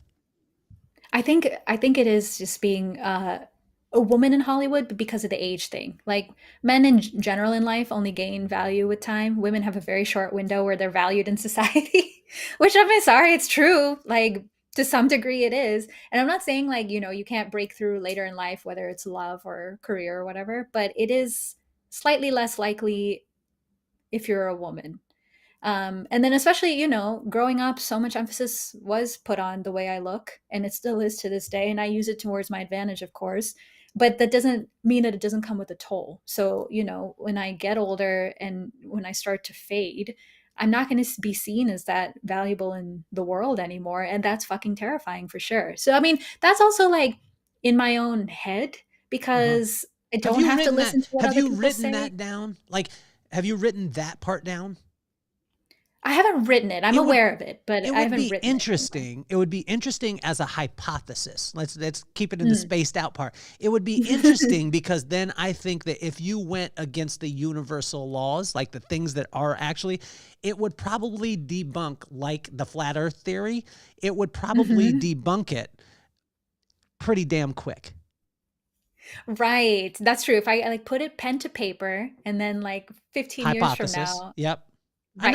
I wouldn't even It say will. 15 years ago, but then I would look at the properties of, like, when you were saying the fading out part and stuff like that. It's interesting though, Sure. because I don't think that most people, when they see Kalpana, they're like, everything is good. Like everything is just, you got the little microphone, the little ass microphone. Where'd you get the That's little right. microphone and why'd you choose the little Amazon. microphone? Why'd you You know choose what? the I little actually don't know microphone? why. I don't know why I chose it. I can't for the life of me remember why. I was just like, oh, I mean, it works well. The reviews were good, and it was probably cheap, and that's probably why. Okay. Would you Hmm. be opposed to going to a regular size microphone? I don't know how to plug one into your phone. Hmm. What about a You know what I mean? cordless? What about a cordless one? Like one that just kind of sticks out or something, and it just like faces towards Well, you. what about even a lapel? Depending on the I guess I clothing, right? could. Yeah, yeah, right. But I guess I could. It's just like this works, But so why fuck with it's like it? a part. It's by like a part of what you do. It's which I'm not It's hating I on it. guess I was it's just become asking. no, no, no, for sure. I guess it's become that way because people Okay. have pointed it out. To be honest, I never thought twice about it. I don't know why. I'm like, "Oh, I guess it's funny." I was like, "Oh, but it's just a Yeah. mic that works." Yeah, I never thought about it, I suppose. Do you still feel the pressure from your upbringing of the doctor side, things like that? Do you still feel that you have to prove that this thing that you chose is going to work? Yes, for sure. Definitely. I mean, like, I know there for sure is a big part of my family. Like, we don't, express emotions too much in my house. Like, we do to some degree, but probably like most other people, we don't, especially Asian households, we don't. But I know for sure there's a huge part of my family that's proud of what I'm doing because they couldn't fathom doing it. So it Yeah. takes like a lot of bravery or whatever they visualize it as to do what I'm doing. But for sure, like, my mom is probably worried 24/7.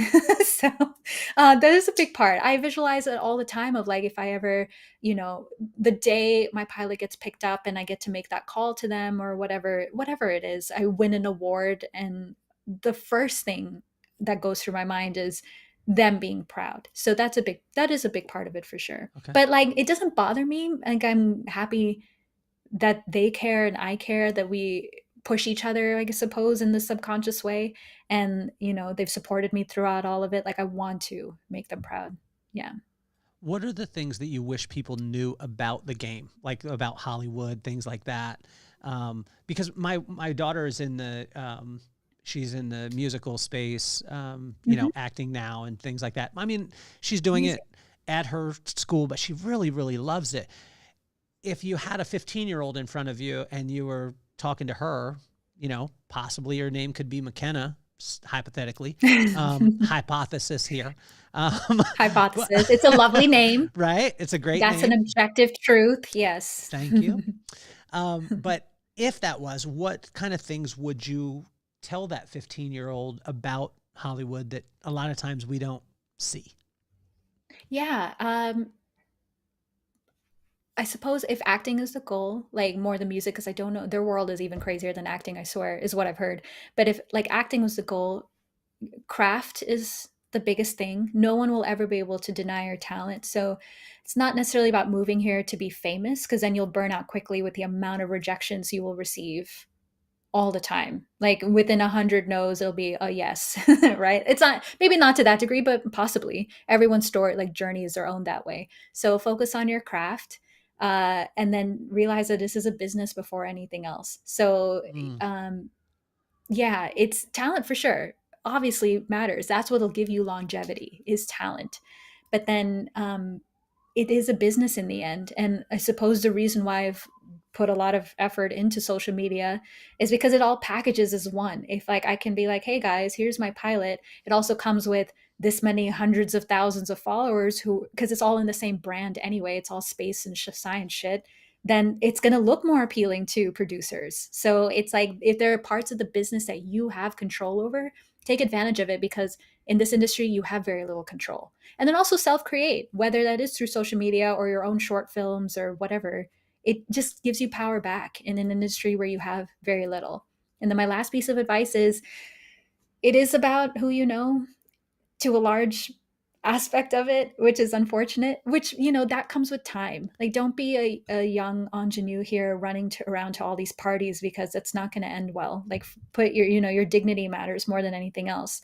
Like, work on your craft, sure, build your social media following. And then when you're older, then you can start to maybe focus a bit more on networking, because I don't think it's worth being taken advantage of in this town. And I know for sure that happens all the time. It's despicable. But you are, to some degree, a part of that. You can not engage in those types of parties or stuff where that kind of shady shit happens. So have your goals aligned that way. Can you hit Yeah, on? but also this industry is grueling. So Well, be aware of that. you just touched on a piece which was genius, and I want to Mhm. hit on it for a second, because I think a lot of times people think, oh, social media, it's a young person's game, they're just playing around on it, but you've actually used it to be able to create a brand. Can you help to Yeah. explain that part, as far as where your mental, like, were you that intentional right when you began? No, I definitely wasn't. So I remember probably starting Instagram in like 2018 or something. And it was just like, oh, this shit is starting to matter in Hollywood. And I'm like, fuck, I don't, if I had a choice to this day, I would still rather live in a world maybe where social media didn't exist, because I just think overall it's done more harm than good. But there's some good in there too. Okay. And if you can use it to your advantage like we are, then sure.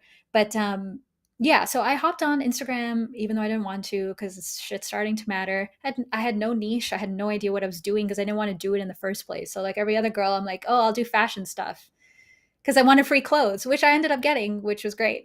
But like, it is such a saturated market that it didn't go very far. I think over all those years, I got to like 30,000 followers. And then so I hopped on TikTok after the pandemic, because the space museum that I worked at part time closed. And I was Mhm. like, I just want to talk about space. So let me hop on this short form video platform, which I also didn't want to do, but gave in like I always do. And then it started taking off more. And doing that helped me find my voice. I'm like, oh, not only is the stuff I enjoy, I'm just being more authentic of a human, and it's reflecting in my audience, like it's growing. And then I decided to write my pilot with some friends. And it's all the same shit, because it's stuff that I genuinely love. So I guess long story short, find what you actually like and talk about that, because that passion will come through. I'm lucky in the sense that mine is quite niche. The way I speak about space, me actually having a knowledge about it, and then also, quite frankly, the way I look, it all kind of helps. But then it's not like I knew that 10 years ago. It's just shit I've discovered in the past few years. And it wasn't intentional either. I wasn't like, hey, I checked these 3 boxes. Let me go online. I discovered that as I did it. So first and foremost, find what you're interested in speaking about and start there. And then it'll all start to like fall into place eventually. When you are such a scientific, like fact-based person, Mhm. how does that affect the emotional side of you and in relationships, interpersonal? Because sometimes, when we are I found this in business when I was super Mhm. fact based and I fell in love with the system. I knew the system, and literally it was like there were laws. There were laws in what I did. And it was like, if you do this, this, this, and this, like, I can guarantee you. Now, I can't make you do it, but I can Mhm. guarantee you will get this result. Guaranteed. Like, there is not a person on earth that I couldn't teach to do it. But what I Right. started to do is I started to fall so in love with the system, and then I managed people. But people were Mhm. always that, like, outlier. When you are, again, a fact-based, science-based, truth and law and things like that, how does it Yeah. impact your interpersonal? Yeah, I think a lot of my friends probably see me as a bit more guarded. Again, with the whole like, "Hey, how are you doing?" thing. It's a very true thing for me, because if some ask, it's more about like, what did you do today? Like, how was your audition? That kind of stuff. But like, how are you doing internally as a person? Like, what are you struggling with? No one ever asked me that. But I also don't get attached to people that easily. However, when I'm in a relationship and I'm fully committed, there is the very emotional side to me. And I do think there's something to be said about people who do come off as very guarded. They're actually very sensitive deep down, which is why they've put up so many walls over time. Yeah. And so I've noticed that too, like behavior with other people who seem to be more like, oh, we're keeping everyone at arm's length. But it's because they're actually incredibly sensitive. So they kind of have to, or they feel like they might be, putting up with emotions all the time. But I do get a good outlet with acting. I actually genuinely love the craft. It's as a craft, as like a skill, it's the hardest thing I have ever fucking done, because I don't know why, but I don't know why, but there is something so magical about it. Like when you are allowing yourself to be free being this other character in a scene, and sometimes you're going to the darkest places ever, of like a mom losing a child, or like assault, or whatever it is, or maybe I have to play someone who isn't pro-choice, like they're pro-life, and you have to put yourself in their shoes. And then you did your homework and you let go during your performance. I swear to God, there is no high like it. There's something just transcended about that experience. So I do get a lot of like emotional outlet, thankfully, because of acting. And then my base as a human is quite left-brained. I also know that I'm a contrarian though. Like I kind of like to argue and like debate with people. For instance, being in LA, the amount of times I have to listen to astrology here just blows my fucking mind. It is so annoying. But then like I almost look for people to bring it up around me just so I can shit on it. So I'm a terrible person that way too. I am not without my flaws, but it's just like, because it's so popular in the city, I look to fight against it. Maybe if it wasn't, I wouldn't care as much. But like every other goddamn conversation has to do with what's your sign. And I'm like, why? Like, why are you allowing this to be your explanation for your life? Take more control. Have more power than that. Can you talk about the zodiac part, because I think this was interesting in the book too. And there it was 13 as opposed to 12. It's 13 as opposed to 12. Am I correct? I mean, this is what I read your stuff. So, and I stayed at a Holiday Inn Express, so I am qualified. So you know, I'm here. I'm here with you. That's right. Yeah. So I remember starting that page saying, I'm not trying to like shit on anyone's beliefs, but when you're severely trying to push your shit onto me, that's when I tend to backlash a lot. And again, because of living in LA, I've become very anti-astrology because it's been pushed in my face so much. Again, I'm never the one starting the conversation. They are. Kalpana, do you ever just tell someone the wrong sign and then I do this all the time. Person will be like, what sign are you? And I'll be like, I don't know. I just pick one, just Sagittarius. And they're like, I could see it. I can see that. And you're like, well, actually, I want to. I'm glad you reminded me, because next time I plan to do that. Because a lot of times they ask me and they're like, when's your birthday? Or what sign are you? And I do know the answer because I've been told so many times, but I tell them I don't know. That way they know I don't give a shit about this stuff. But then I tell them July, which is when I'm born. And then they guess Cancer. But I want to lie, because they'll be like, oh, that's such a Taurus thing. Well, actually I was born in July. So, and then they'll be like, well, that's such a Cancer thing to lie about that. And it's like, anyway, yes, I completely agree, and I'm going to do that next time. At Secret Knock, please do it. Do it at Secret Knock. Okay. Do it. I'm down. Okay. Yeah. Brilliant. But yeah, my thing with astrology is like, sure, it's a belief system. There's no scientific basis to it whatsoever, which is fine. It's like almost a religion that way. Believe what you want. However, acknowledge that it doesn't come without flaws. Like, for instance, there are actually 13 zodiac constellations. The zodiac is just whatever constellation is behind the sun during that time of year. There's not 12, there's 13. Every time I bring this up to like an astrology person, they don't have an answer for it. They just like dismiss it, or they're like jokingly like, oh, fake news. And I'm like, no, it's legit there. And it's not new. Ophiuchus, the constellation, has always been there. We didn't just add it. That's not possible. These are stars at varying distances. It's always been there. Why they've conveniently omitted, I don't know. Maybe just then 12 will fit into 12 months. However, we've given every month a constellation. But if it's the definition of whatever constellation is behind the sun during that month, then the sun doesn't spend exactly 1 month with each of them. Sometimes it's passing through a constellation for 2 weeks. Sometimes it's 5 weeks. So that shit the timeline doesn't add up either. But then I think what gets to me the most though is just like you just equating everything that's happening in your life onto, first of all, is something that doesn't even make sense. But it's like, oh well, I'm just in a shitty mood today because Mercury is in retrograde. It's like, no, take accountability, take ownership. These stars are fucking light years away. How does this even make sense? Like, how does that make sense? So anyway, it's just I can't stand that lack of responsibility thing. I think that's where it comes from. But that's what they do, I swear. What do you wish you could unlearn about science? There's not a goddamn thing I wish I could unlearn about science. Really? I feel like I haven't even learned enough. No, I want to learn everything. I want to learn everything I can in the life while I have this life that I do. Yeah. Can you hang out now with all the knowledge that you have? Can you hang out and like go like one of the greatest things for me and my wife to do? We go to Hawaii. Maui is our favorite.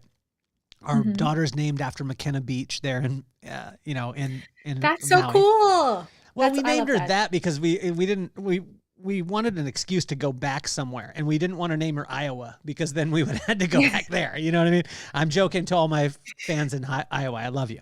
But I like Maui more. But when one of our favorite things to do is sit on the beach, it's dark, and we are able to look up at the stars. My friends who are in light production or in production for concerts, or they're in music, or they're, an actor, or they're a producer, I asked them the same question. I'm like, can you watch a movie and not like break it down? Can you sit in the dark, look at the stars and not be like, oh, wow, that one is a black hole and the nebula is, can you just enjoy it? Or do you go into like, what's actually happening up there? Right. I can just enjoy. I mean, I don't see much night sky here in LA anyway, but anytime I have like being in the middle of nowhere, it is all enjoyable. Because like no matter what, at this distance, almost everything looks like a star. I can distinguish between the stars and the planets because you can see them as well. Okay. But beyond that, it's so awe-inspiring and beautiful that I can just sit there and love it for what it is that way. But I know what you mean though. One of my favorite, because I love movie scores, John Williams, obviously typical one that people pick. I go to his concert here every year in Hollywood, but I remember one TV interview that he did, like being as brilliant as he is, he can't listen to a piece of music, any of, I believe, any kind, his or someone else's, without hearing slight like flaws or whatever. I'm sure he's extra critical of his own work. And I'm like, damn, that's so frustrating. But I would still rather deal with that and be so fucking good at what I do than like being ignorant. I suppose I'd have to change my whole personality, because I would love to be ignorant to everything and just not give a fuck and be blissful, which is 180, or I have to be completely the way I am now. There's no in between. What about There's no in between. What about the slow moving stars that are generally near airports? I'm not sure what you mean. I always get my kids on this because I'll be like, there's a shooting star. And they're like, Dad, that's the airplane. It's a plane? It's a plane. Well, those like flash different colors. I know. Sometimes watching them from my windows here, just like planes passing by, I'm like, oh, I hope that's an alien UFO. But then you see the flashing lights, you're like, fuck, it's a plane.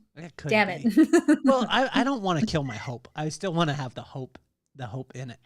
Hope is the only reason we go on, I swear. I mean, it's the only reason I still work in this town. Is that you just got to have hope that one day it should, no matter what you're doing, will, come together. Yeah. But enjoy the journey nonetheless. Yeah.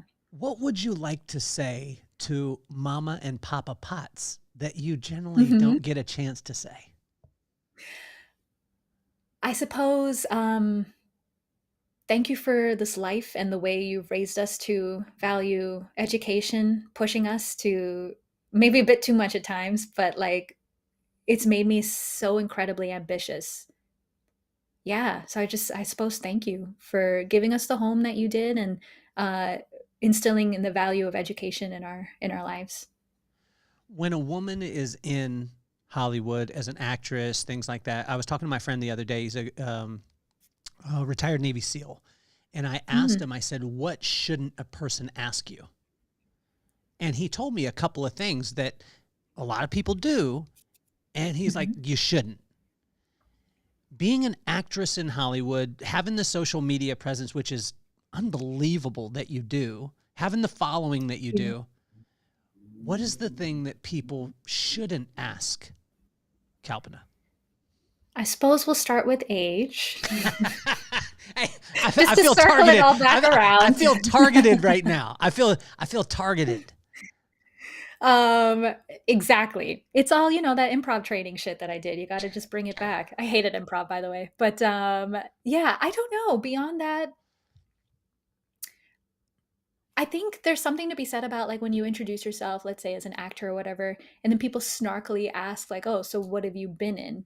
I've actually been in a bunch of shit, so like I'll tell you, but then it's kind of the way people do it. It's odd. And the biggest, like I've worked with a lot of A-list people too. The difference between their egos and someone who's like B or C, it's a whole different ball game. Like you can tell who's doing it because they love it and they're very nice versus the people who still feel insecure that maybe they never became A-list or whatever. And they're a bunch of assholes. So I suppose like that, I don't even know if that makes sense to what I'm trying to say, but there's like a way you ask people like, oh, what have you been in? Which is very judgy, because when you meet 1,000 people, 1,000,000 people in this town who are all like, oh, I'm an actor. I suppose give that credit. Like it took a lot of bravery to come out here to do this industry as it is. Even if they're new and they haven't been in anything, like you still don't look down on people that way is I suppose what I'm trying to say. If they're pursuing entertainment, there's a lot of balls it takes to even attempt to try it in the first place. But otherwise I can't think of really anything else. Like you're still welcome to ask me what I've been in. I think the age is the only thing that I'm like, don't fucking ask a woman that in general, entertainment or not. But yeah, my only other thing is too, and this isn't a question, but it's happened once in a while and it irritates the shit out of me. When you meet someone of color, being a woman specifically, don't compare her to someone else in her own ethnicity, because it just shows me that you think we all look alike. And fair, you might, but fucking keep that shit to yourself. Can you give us an example of how somebody, because my friend James Dixon, who you're going to meet, I love this. He'll know exactly what I'm talking about, but the Green Mile story, he'll learn about it. You guys listening, you're going to have to ask James Dixon, but tell us your specific when this stuff happens. I've had it a few times when like some of them don't get me that mad because I'm like, oh, she's pretty. Or like I've been like, oh, you look like Priyanka Chopra, which like genuinely I don't. But sure, I see you think that because we're both Indian and it's the only other brown like famous woman that you know. And so I'm like, sure, at least she's cute. One time recently, someone compared me to this girl, which I'd never heard of because I actually don't know a lot of like YouTube or influencer famous people. But there's some girl, I think she's based out of London, known as Tube Girl. And this one girl was like, you look just like her. I'm like, first of all, I don't know who that is. And we looked her up and I'm like, are you fucking kidding me? Oh. So when she like brought it up to our mutual friend again, he's like, no, dude, listen, don't say that to her again. She doesn't like it. She was like, oh my God, I'm so sorry. It's that type of dumb shit. I'm like, you know what? You might think that. Sure, you see that we look similar and that's your subjective opinion. Great. I don't need to fucking hear it. Am I telling you you look like every other white girl you meet? I only get this from white women. So Kalpana, I never get good ones ever I really 3 times in the space of 2 weeks. Okay, one time we were at Wrigley Field and it was the first time my wife got to go. And so I wanted to take her down, like right down below. Our tickets were like 10 rows up. That's another flex. And so, but love it. This guy at the first inning, he's getting drunk and then he's getting drunker. And he keeps saying, you look like someone. And I'm like, yeah, whatever. And he's really drunk by the 9th inning. Right before the game is done, he's like, I got it. And he's like,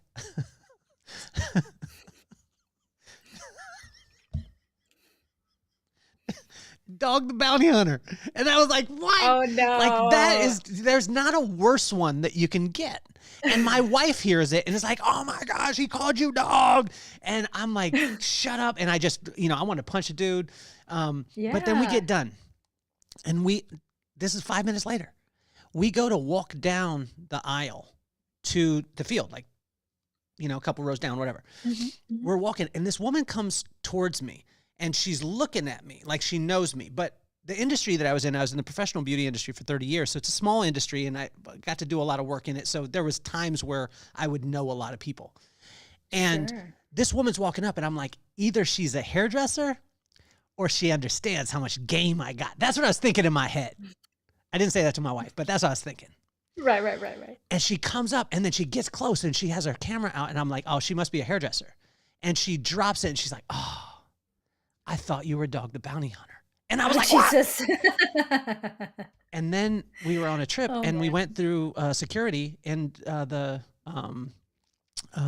airport, and a guy, they started talking and I could see that they were talking about me, and I just kind of laughed and I was like, oh yeah, what's up guys? And they were like, oh man, we thought you were Dog the Bounty. I was like, what? Oh my God. Am I getting punked? So I don't get any good ones ever. Never. Right. Yeah. No, yeah, that's a bad one. If I could be honest, I didn't think that at all. That was not my first thought whatsoever. You thought But Denzel you know how Washington? people are. Did you think Denzel? Obviously, of I mean, course. I And feel. Denzel from like 15 years ago. That's so. what I'm saying. I mean, I feel it. I feel that. I accept it. That's what I learned from You have my friend Denzel Fran. energy. Yes. Is there any worse one that you've got? I feel like Tube Girl was the worst one. I think like when I first started TikTok and like, on my social medias, I wear my glasses and everything. And then also like the way the camera lenses, when you're like in selfie mode on these apps, the closer you are to it, the more like your face kind of like, I don't know, like fish eyes a little. Anyway, it makes your face look longer than it actually does. It's a weird thing. Versus if you're like way far and then you zoom yourself in, then you get your actual like face shape. So my face looks, I learned this shit too, but my face looks longer on my socials because I'm so close to the camera, allegedly. But anyway, somebody initially, I think one or two people said AOC, and I'm like, shut the fuck up. Who's AOC? I don't know who AOC is. That Democratic congressional woman from New York, like the young one, AOC, Alexander. I can't remember what AOC stands for. I've got to look it Yeah, up she's now. pretty. Okay. She's well known in that regard because she is pretty leftist that way, and she's young compared to like most of her colleagues. And she's a beautiful woman though. I think she's cute, but I don't think I look like her. You're so diplomatic. You're so diplomatic. I tell you, Kalpana, I cannot wait for you to be at Secret Knock. For those of you listening, if you're listening and you're going to Secret Knock, if you haven't been to Secret Knock, honestly, it's mind-blowing. Kalpana asked me before we started, she's like, can you just tell me what it is? And I was like, yeah, because I'm still not sure. And I can tell you this.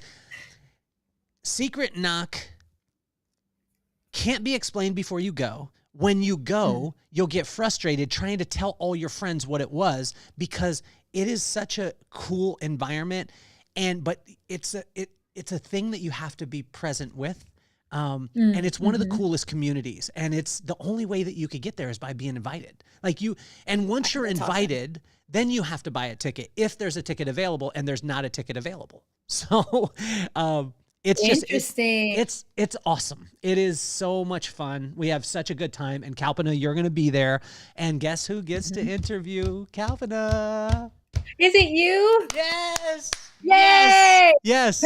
So we're going to be able to do this live, which would be amazing. And I want to tell you, like you saw the commercial before we started, which was the Vibe Room. The Vibe Room is a live version of the podcast. So it's in a 60 speakeasy. We only allow 65 people to come, and then I interview people live, and then we have musical acts and things like that. And it would be my honor to have you at some point to the Vibe Room also. I would love it. Of course. It would be amazing. I would not say no to that. Yeah. And then based on what I saw, it looks so fucking awesome and like really well done. So it's pretty it'd be my pleasure. Cool. We'll make it happen. Cool. There is an age restriction, so we're going to have ID. Oh no, but you don't check it, right? I'm just joking with you. I'm kidding with you. But Kalpana, you have honestly, you have exceeded expectation. I mean, your book, if you haven't already got it since, hold it up there, Spaced Out. There you go. And we're going to have it. I'm going to post this on my socials. Spaced Out. It's one of those things where I wish, again, and I can't emphasize it enough, I wish more teachers were like you. That's so sweet. I really appreciate that. Hopefully they'll start to I don't know, become that way, realizing that we just need to make science more accessible to everybody and like not make it so stuffy. Hopefully that happens over time for sure. But thank you guys. That's all I'm trying to do. Get y'all to be interested in space and science because we need it in the world. That's a space. But if you're a producer, she would much rather have her pilot, taken on than to learn any more about space. So we already learned that about Kalpana. I'm just kidding with you. Because I already know everything about space. So like next step is screenplay. So the reason, Kalpana, why I started the podcast is because my two kids. Maddox and McKenna. And I didn't want them to worship idols. I didn't want them to see you on TikTok and be like, oh, she's got, 200,000, 300,000 followers, whatever it is. I think that she's an idol. I wanted them to be inspired by icons. And what you've proven over the last 2 hours to me is that you're iconic because you are Kalpana. Like, you're okay with that. Insanely intelligent. And thank you. It's incredible to be able to have that. So what advice would you have for Maddox and McKenna? And if you could use both their names, it would be awesome. Yes. Well, the advice I have for Maddox and McKenna, which I actually love those two names, by the way, they're awesome. My wife chose them. Don't try to be influenced by what's popular because then we'll all be like Kardashians and please don't do that. Popularity isn't about respect. Chase respect and find something you're interested in that has a positive impact on the world. So find your own identity that way and find your own purpose. But don't chase what's popular just to be popular because there's no respect in that. Kalpana, you're incredible. Incredible. Thank you. I can't wait to, I want to have you more on the show. I think it would be an honor to be able to have you on. Because there's so many more things. Like when I look at this, I think that we did talk a little bit about interstellar.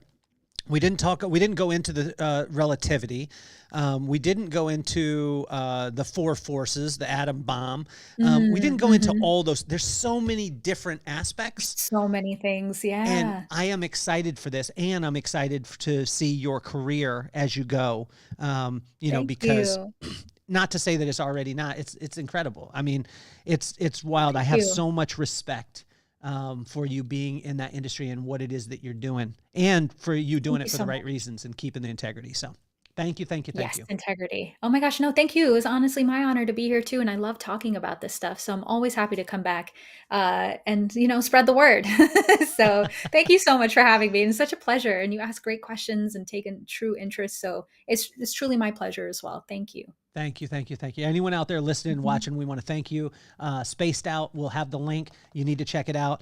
Kalpana, don't call me Kalpana. You're officially off the hot seat.